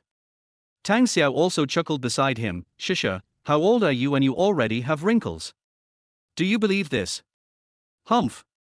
Qinsha pursed her lips, which woman doesn't care about her face? "Miss, here you go." Yi Hao smiled and handed the silk underwear to Qinsha, his eyes full of amusement and his tone of surprise. "I didn't expect Miss to have such taste." "What?" Qinsha didn't understand what Yi Hao said for a moment. "Here." Yi Hao pouted, pointed at the silk underwear in his hand, and said, "You see, this underwear is transparent. If you put it on, that feeling." Yi Hao's face was full of evil, which made Qinsha feel embarrassed. "Yi Hao, you hooligan." Qinsha cursed and punched Yi Hao with a pink fist. How could Yi Hao let this little girl succeed in vain? He swayed slightly and Qinsha's fist missed. But her punch was very powerful. Although she didn't have much strength, she had enough momentum. Yi Hao dodged and Qinsha rushed forward. You know, there was a wall in front of him, so it would be strange if he didn't get hurt if he hit it. Qinsha was startled and wanted to brake, but it was impossible to stop the car. "Hey!" Yi Hao chuckled, and with a casual grab, he hooked Qinsha's slender waist and held her in his arms. "Miss, what are you doing?" Yi Hao was happy in his heart, but his face was full of reluctance. "Although I am your and second Mrs. Bodyguard, I can't let you take advantage of me all day long. 25, too heartless. You." Qinsha was so angry. She originally wanted to teach Yi Hao a lesson, but she almost fell down and was pulled into his arms. It was her fault in the first place. If Yi Hao hadn't caught her, she would have hit her head against the wall. Now, although Yi Hao saved her, she said that she was taking advantage of him. Qinsha felt that she had never won against Yi Hao. This feeling of failure made her more and more courageous, and she always wanted to get back at Yi Hao. "Yes, this young lady just wants to take advantage of you, so what?" Qinsha stopped immediately after saying the word "you." The tone changed so quickly that Yi Hao, Qin Yu and Tang Xiao were all stunned. Of course, the female boss next to them was also a little surprised. As she spoke, Qinsha actually stretched out a hand and gently stroked Yi Hao's thick chest, blushing slightly and giggling, "You are my bodyguard, so what if I take advantage of you a little?" Qinsha emphasized the word bodyguard, as if intending to remind Yi Hao to pay attention to his identity. The smile on Yi Hao's face faded slightly. He didn't care if you were casual with him, but if you were serious with him, he would remember it. Yi Hao put away his smile and a stern look appeared on his face. He shook his body and pushed Qinsha away. He said coldly, "Miss, since you know I'm your bodyguard, please respect yourself." Yi Hao emphasized the word self-respect, but it sounded unusually piercing to Qinsha's ears, as if he was saying that she was being indecent. "You?" Qinsha heard the smile on her face and looked unhappy. Just as she was about to speak, she was stopped by Qin Yu beside her. Okay, didn't you come here to look at underwear?" Qin Yu quickly suppressed the tension between the two of them. "I think this underwear doesn't suit you, let's change it." Tang Xiao also hurriedly said, "This one is nice, Shisha, take a look." The female boss looked at the three people in shock, but she didn't say much. When she saw Tang Xiao pick up a pink bra, she quickly spoke, "This one just arrived this morning, it's the latest model." "Then we want this one." Tang Xiao handed the underwear in her hand to the female boss and said with a smile, "Please pack it for us." After the female boss packed the underwear, the four of them left the store. Qinsha still looked unhappy and she was no longer in the mood to continue shopping. Yi Hao followed the three of them with a calm expression, deliberately keeping a distance, as if the word bodyguard of Qinsha had distanced him from everyone else. Yi Hao, why are you walking so far? Tang Xiao turned around and called Yi Hao, winking at him, come on, hurry up and catch up. Yi Hao smiled and said nothing more, still following the three people at a leisurely pace. Qinsha was no longer in the mood to go shopping, so Tang Xiao naturally didn't say much, but she kept trying to cheer Qinsha up and told a few jokes from time to time. When they came out of Century Department Store, there were already more and more people on the road. The hustle and bustle of traffic was dizzying. There were also various hawking sounds on the roadside, a prosperous scene that made Yi Hao feel emotional. Just as everyone was about to enter the parking lot, there was a burst of noise coming from not far away. Tang Xiao was a person who could not sit still. She pulled Qinsha and asked in surprise, Shusha, something seems to have happened over there. Do you want to go over and take a look? Let's go, it's okay anyway. Qin Yu knew that Qinsha was in a bad mood, and tried to persuade her to feel better. Without waiting for Qinsha to agree, he pulled her over there. Uncle, it was obviously not me who knocked you down, why are you holding on to me? A girl's voice came from the crowd, with a hint of crying in her voice. Little girl, please speak with conscience. It was clearly you who bumped into me just now. Do you want to just walk away like this? The slightly hoarse voice was filled with anger. But it was obviously not me who hit you. If I did, I would admit it. The girl's voice was full of helplessness. If you grab me like this again, I will call the police. Call the police. The hoarse voice suddenly raised its voice several times, and shouted, call the police, let the police judge the case, let the people around judge the case, it was you who hit me, and you wanted to leave, you hit my leg, you have to compensate me. Little girl, if you hit him, just admit it and accompany him to the hospital for a checkup. A middle-aged woman looked at the little girl who felt a little pitiful for being alone, and spoke up for her. Auntie, it really wasn't me who hit you. The little girl looked at the middle-aged woman with a sincere tone. When the middle-aged woman heard the word auntie, she shook her head, turned around and walked out of the crowd, muttering in a low voice, you met a liar, but you still don't know how to respect him. Humph. People call me Ruhua, but you call me auntie. You deserve it. Puff. Yi Hao's ears stood up straight, and he could hear clearly what the crowd said. After hearing the middle-aged woman talking to herself, Yi Hao almost spit out a smile. A smile appeared on the corner of his mouth, and his eyes fell on the fat middle-aged woman. The woman seemed to feel Yi Hao's gaze, and when she saw that it was a handsome young man, she quickly put on a smile full of rouge and powder. Yi Hao suppressed the churning in his stomach and turned his head to the side. Yi Hao, what's wrong with you? Tang Xiao turned around and happened to see Yi Hao with a strange expression. It's okay, I saw a beauty. Yi Hao replied with a crooked mouth. R. Tang Xiao didn't understand. She followed Yi Hao's sidelong gaze and immediately understood the meaning of Yi Hao's words. She couldn't help but giggle. Uncle, what happened here? Tang Xiao asked an uncle next to her. Hey, this girl bumped into someone but she refuses to admit it. Now people are holding her back and won't let her go. The uncle simply explained to Tang Xiao. Could it be that we have encountered a movie? Tang Xiao thought to herself, and hurriedly thanked the uncle, then pulled Lu Shan to the front to take a look. There were quite a lot of people watching, and it took Tang Xiao and the other two a lot of effort to squeeze in, but when everyone saw that they were three girls, no one said much. Yi Hao's body was like a swimming fish. He followed the three people unconsciously and entered the crowd without anyone noticing. Uncle, let me go. If you don't, I will really call the police. The girl was a little anxious. At this time, she also realized that she had met a scammer and was being held hostage. Call the police quickly, call the police quickly. I want the police to testify, ouch, my legs. The middle-aged man's hair seemed a little messy, and his clothes seemed very worn. Anyone with a discerning eye could tell that he was not a very rich man. But the girl he was holding was also dressed very simply. Isn't this Lucian? After Tang Xiao and the other two squeezed in, they could see the person inside clearly, and Tang Xiao exclaimed in surprise. It's really Lucian. Qin Yu also echoed, and hurriedly looked at the middle-aged man who caught her, and whispered. Said, Shen Xiaoshan must have met a scammer. Then what should we do? Qinsha also spoke at this time, we are not familiar with Lucian, but we are from the same school. We can't just watch her being bullied and not take it seriously. We should teach him a lesson. Qinsha has a quick temper. Although she is not friendly to Yi Hao, she has a kind heart, and what she hates most is bullying the weak. Shisha, don't be anxious. Tang Xiao pulled Qinsha. She was afraid that if she went to help, things would get more chaotic.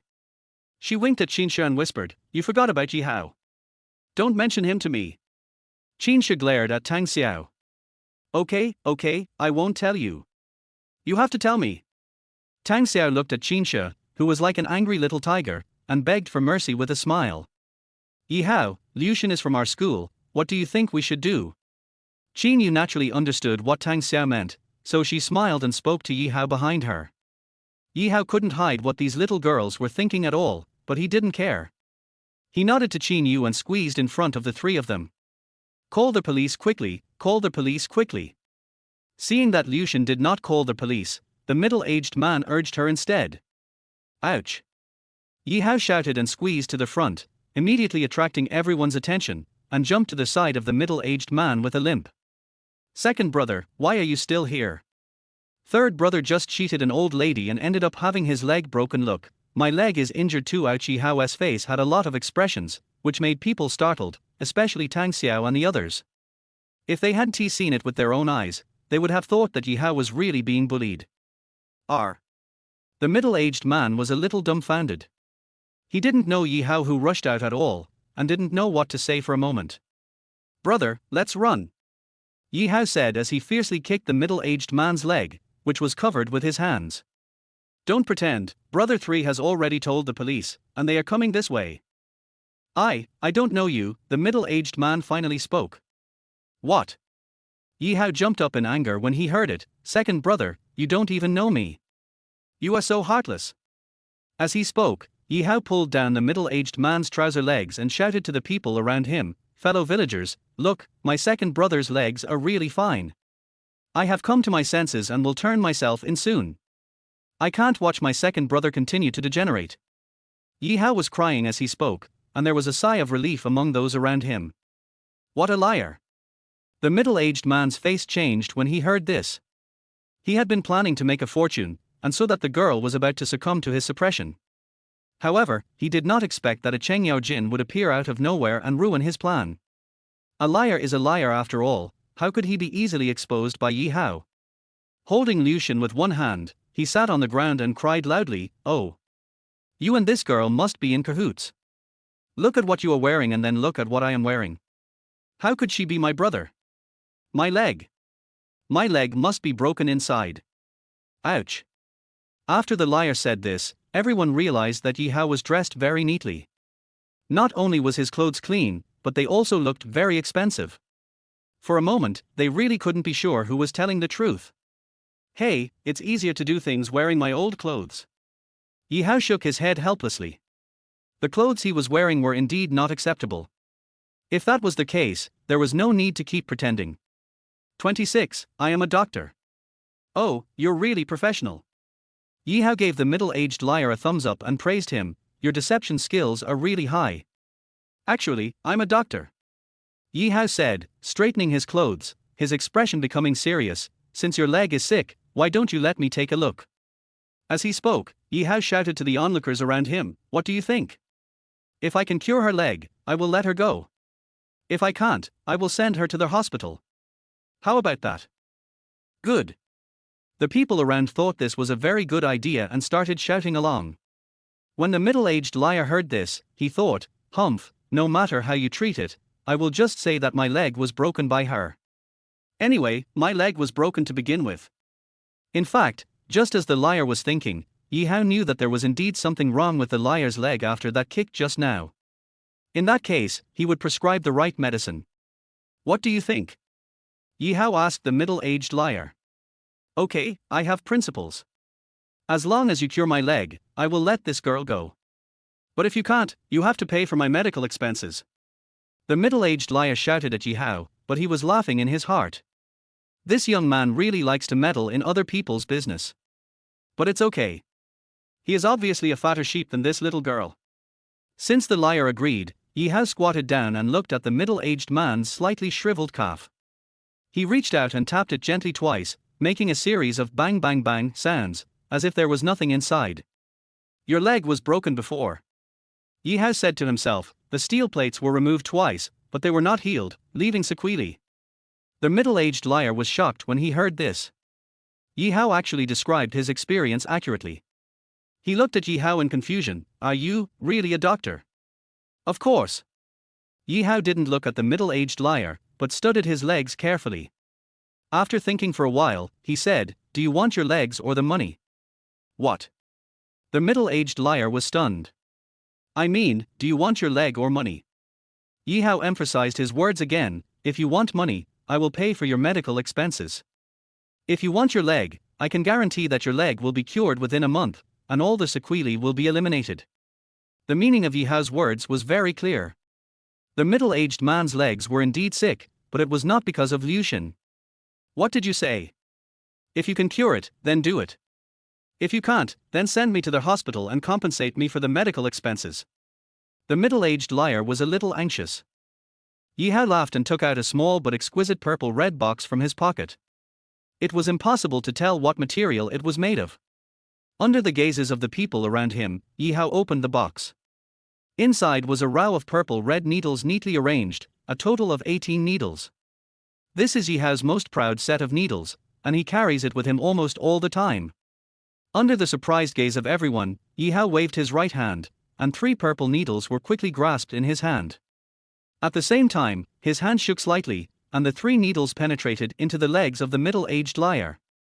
Before everyone could see Yi Hao's movements clearly, Yi Hao had completed all the movements.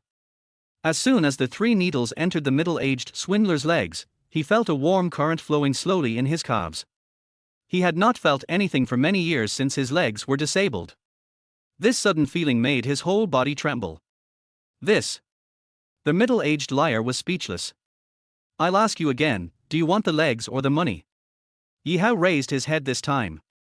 Staring into the liar's eyes, under his pair of deep and clear pupils, the middle-aged liar's gaze dodged for the first time. No, I'd rather not have this leg. The middle-aged liar gritted his teeth and made up his mind. I'm sorry, if you can't cure my leg, you have to compensate me for the medical expenses. The middle-aged man breathed a sigh of relief under Yi Hao's pressure-filled gaze. He. Yi Hao laughed and slapped the middle-aged liar's legs 3 times. Then the 3 purple needles returned to the box. Okay, I'll take you to the hospital. Yi Hao clapped his hands and stood up. Yi Hao's swift and decisive action made the middle-aged liar a little overwhelmed. Liu Xin, who had been silent, spoke up. Brother, I didn't hit him, you can't send him to the hospital. It's okay. Yi Hao smiled at Liu Xin. He didn't expect that this little girl was so kind. It seemed that Yi Hao's help was not in vain. If you need to pay compensation, I will pay it with you. Liu Xin gritted her teeth and said to Yi Hao, After all, you are helping me, how can I just stand by and watch? Yi Hao carefully looked at Liu Xin in front of him. She had long, shiny black hair, which was tied into a big ponytail at the back. Her delicate face was fully exposed to the world, with delicate eyebrows, watery eyes, a small and cute nose and a cherry mouth. Although her breasts were not as plump as Tang Xiao and Qin Shilai's, she was still very lovely and a standard beauty. There are so many beautiful women in Yancheng City. Yi Hao sighed in his heart, thanking the old man for bringing him to such a good place. Forget it, it's nothing. Yi Hao shook his head and shouted to the people around him, Everyone disperse, I'll take him to the hospital. Seeing that the matter was resolved, everyone stopped talking. However, an old man in the crowd kept staring at Yi Hao. Yi Hao felt his gaze, turned around, nodded and smiled at the old man, without saying much. Yi Hao, what are you doing? Qinsha was immediately dissatisfied when she saw that Yi Hao was actually planning to send the liar to the hospital, and felt that Yi Hao was useless. Miss, I'm your bodyguard but I'm not selling you. This is my personal matter. Aren't you meddling too much? Yi Hao didn't even look at Qinsha, his tone was indifferent without any saltiness. Boy, why don't we settle this privately? Seeing that everyone around him had left, the middle-aged liar spoke to Yi Hao in a low voice. Why do you want to settle it privately? Yi Hao looked at the liar in front of him with great interest. You are willing to sacrifice one of your legs for money. I guess you have encountered some difficulties. Tell me about it. The The liar looked at Yi Hao in disbelief, his eyes wide open. It's rare for me to be kind. Yi Hao shrugged. Go ahead. Since I've seen you, I'll see if I can help you solve it. I'll also remind you to find a rich person if you want to cheat someone next time. This girl looks like a student with not much money. After hearing what Yi Hao said, the middle-aged liar blushed and stammered, Young man, your eyes are really sharp. As soon as Yi Hao started talking, Tang Xiao and the others felt something was strange. When the liar spoke at this time, they became even more confused. Stop talking nonsense. Yi Hao was a little impatient. My daughter is sick and needs a lot of medical expenses. The middle-aged liar's tone suddenly became much more lonely. Her mother passed away early, and I only have this one daughter. I can't let anything happen to her. Yi Hao nodded thoughtfully. Just now, when he asked the liar whether he wanted a leg or money, he realized that the middle-aged liar in front of him had something to say. Hidden, just as he expected. R. Several girls cried out in surprise, and then said to Yi Hao in unison, Yi Hao, you can't believe the liar's words. I believe it. Yi Hao raised his eyebrows, raised the corners of his mouth, put on a charming smile and asked, why don't you believe it? You believe the words of a liar, are you crazy? Qinsha glared at Yi Hao, her face full of disgust. The little good impression she had for Yi Hao in the morning disappeared completely. Why don't you believe it? Yi Hao was speechless. Miss, I believe it, not you. Do you need to be so surprised? Yi Hao, please stop talking. Tang Xiao couldn't stand seeing Yi Hao and Qinsha fighting whenever they talked. Yi Hao said no more. The liar uncle next to him was a little moved. He kept his head down, and no one knew what he was thinking. Maybe it was really as he said, he was cheating money just to treat his daughter's illness. What's your name? Yi Hao turned and asked the middle-aged liar. Xie Yongshan, replied the middle-aged liar. Oh, I'll call you Uncle Xie. Yi Hao nodded, where is your home? I'll go and see your daughter's illness. Maybe there's a way to treat it. Really, really. Xie Yongshan's eyes lit up, and then he became depressed. But I've seen many doctors, and they all said that this disease can't be cured. Har har. Yi Hao laughed, if you believe me, take me to see it. If you don't believe me, I'll give you money and you can just turn around and leave. I believe you? Xie Yongshan didn't think too much, because your eyes make me believe you? Tang Xiao, I'm going to Uncle Xia's house. Are you interested? Yi Hao looked at Tang Xiao. If you're not interested, I'll take you back first. Since you said so, let's go and take a look. Tang Xiao smiled at Yi Hao, I am still very interested in your medical skills. Hee hee. Yi Hao laughed dryly at Tang Xiao, of course, I'll leave a deep impression on you. Get out. Tang Xiao waved her fist at Yi Hao. Shisha, how about we go and take a look? Tang Xiao pulled Lu Shan's hand in a flattering manner, and then whispered a few words in Qinsha's ear, and Qinsha nodded in agreement. Tang Xiao, Qinsha, Qin Yu, thank you. Liu Shan finally had the chance to speak. This is all because of me. Can I go with you to take a look? Come along if you want. Yi Hao smiled at Liu Shan. He had a good impression of this little girl. Thank you. Liu Shan smiled at Yi Hao and turned her gaze to Tang Xiao and the others. Together. Tang Xiao nodded to her. Uncle Xie, lead the way. Yi Hao turned his head and looked at Xie Yongshan. Xie Yongshan felt that everything happened too fast. He didn't even expect things to develop to this point. He was a little dazed. Uncle Xie, let's go. Yi Hao patted Xie Yongshan on the shoulder, which made him come back to his senses.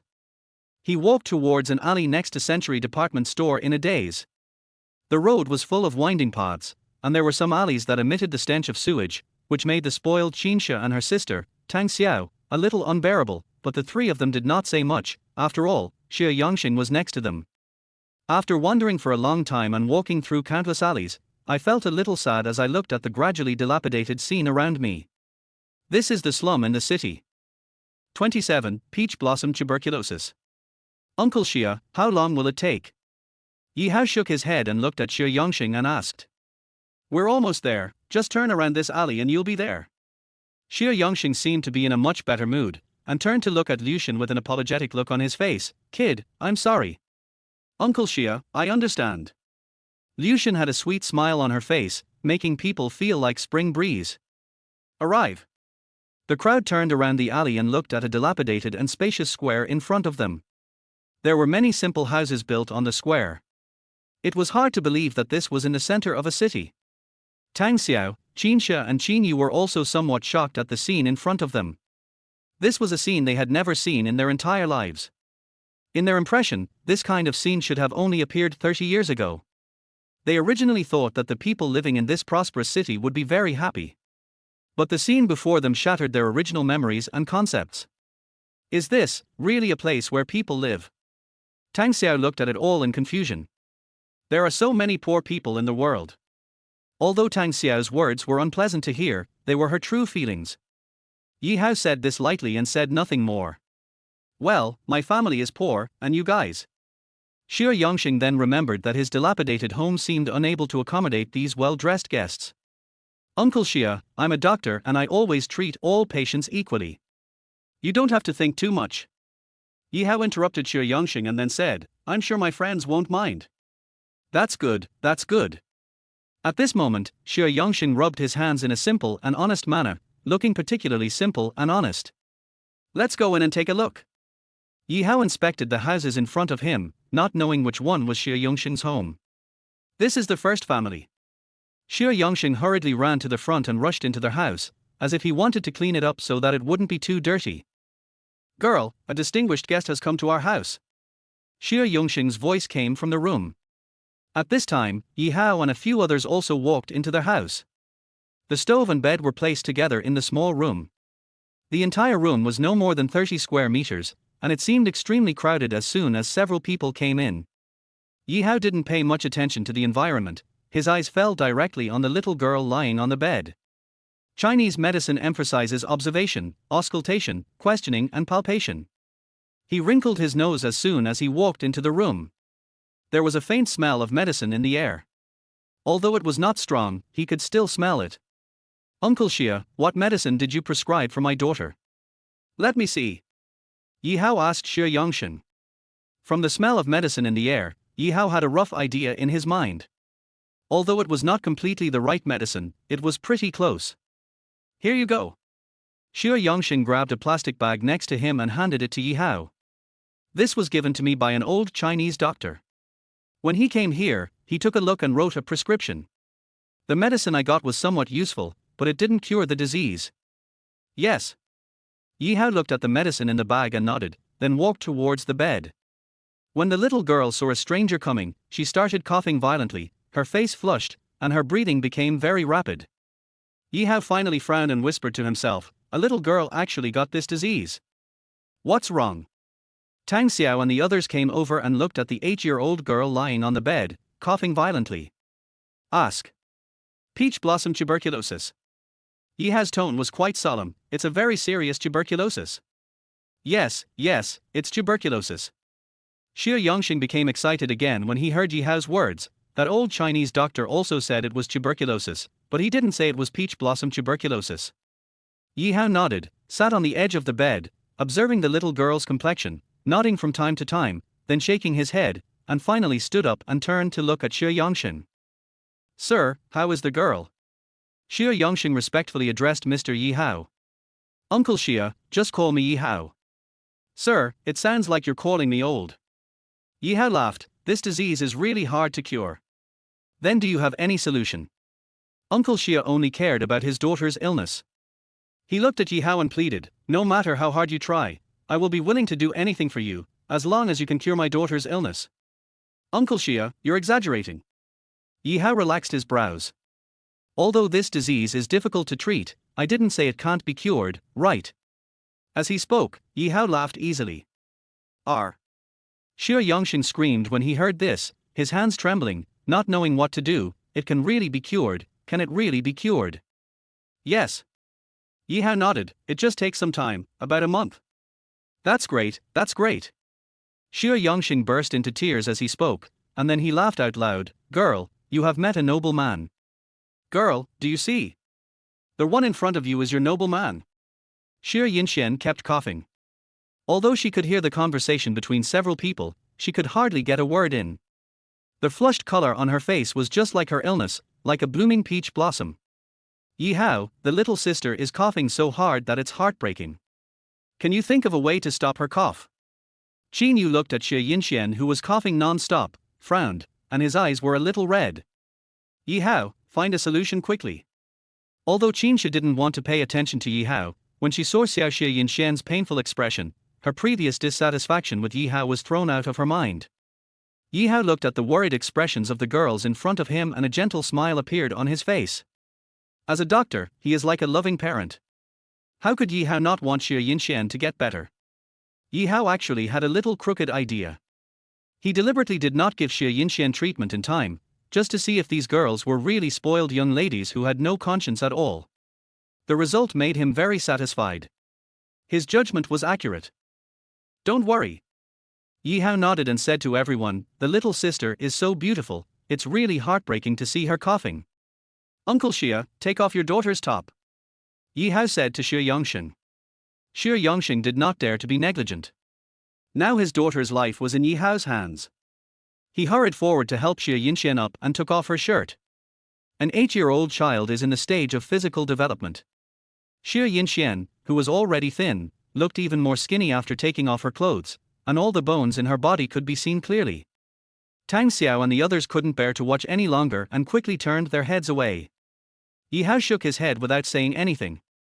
He took out the purple needle that he had used to treat Xie Yongxing's leg, took out the thinnest one and stabbed it towards Xie Yinxian's chest 3 inches to the left. After the injection, Xie Yinxian felt as if she had received a huge stimulus, and her body began to shake violently. However, the blush on his face receded like the tide, and his coughing stopped abruptly. This is amazing. Xie Yongxing stuttered as he watched all this. Yi Hao stopped his daughter's cough with just one injection, which had never happened before after seeing many doctors in the hospital. After the first injection, Yi Hao was not in a hurry to give the second injection. This was his habit. Since he started practicing medicine, he had never encountered a situation that required him to give 5 injections. In the words of the old man, if all the 18 dragon sunflower hands and the 18 purple needles were used, even the dead could be snatched back from the hands of the king of hell. Of course, this is just what the old man said. As for whether it has that magical effect, Yi Hao himself has not tried it. After all, so far he has not encountered any disease that could be cured by the 18 needles working at the same time. I picked this needle from a sacred tree on Mount Kunlun. It has a very strong medicinal power and also contains the spiritual energy of heaven and earth, so Uncle Xie, don't worry. Yi Hao could see Xie Yongxing's worry. In fact, no matter who you are, you will feel uneasy when inserting a needle. After all, modern acupuncture involves inserting dozens or even hundreds of needles, which makes people's scalp tingle just by looking at it. After hearing what Yi Hao said, Xie Yongxing looked embarrassed. Yi Hao stared at the purple needle on Xie Yinxian's chest, raised his eyebrows, and then his hand moved, a shadow passed in the air, and he quickly tapped Xie Yinxian's chest dozens of times. Xie Yinxian would tremble after each tap, and every time she trembled, a layer of smelly sweat would break out on her body. An unpleasant smell slowly spread in the air. Looking at Xie Yinxian, who was trembling violently, Yi Hao took the purple needle out of her body with a wave of his hand. Xie Yinxian immediately stopped trembling and fell asleep. Xie Yongxing stared at the scene straight ahead. After his daughter fell asleep with even breathing, Xie Yongxing knelt down in front of Yi Hao with a plop, shouting, "Benefactor! Uncle Xie, what are you doing?" Yi Hao hurriedly helped Xie Yongxing up. "If you do this again, I will stop caring." Yeah, I was too excited." Xie Yongxing wiped away his tears. "It's been so long, the girl hasn't slept so soundly in a long time. Okay, after this injection, she won't get sick for a week. Buy some more nutritional supplements to replenish her body." Yi Hao patted Xie Yongxing on the shoulder. He looked around and saw a pencil on the table. He picked it up and wrote a prescription. "Uncle Xie, the medicines here are very simple. Go to a regular Chinese medicine store and get them. Take them twice a day, morning and evening." "Okay, I've remembered it all." Xie Yongxing took the prescription excitedly. "Take this money first." Yi Hao took out several hundred yuan from his pocket. This was the money he took out when he went to the supermarket to buy things. After all, he couldn't pay for everything by credit card. "I have some here too." Tang Xiao also took out her own money. "And mine." Qin Shi was unwilling to fall behind. "Take mine too." Qin Yu also spoke. I don't have much, but it's all from my heart. Liu Shen's voice was a little low. Looking at the red pile of money in front of him, Xie Yongxing hurriedly shook his head. No, I still have some money at home. How can I ask for more money after receiving such a great favor from you? Uncle Xie, just accept it. Yi had laughed. This amount of money is not enough for their pocket money, just consider it as a way to accumulate merit for them.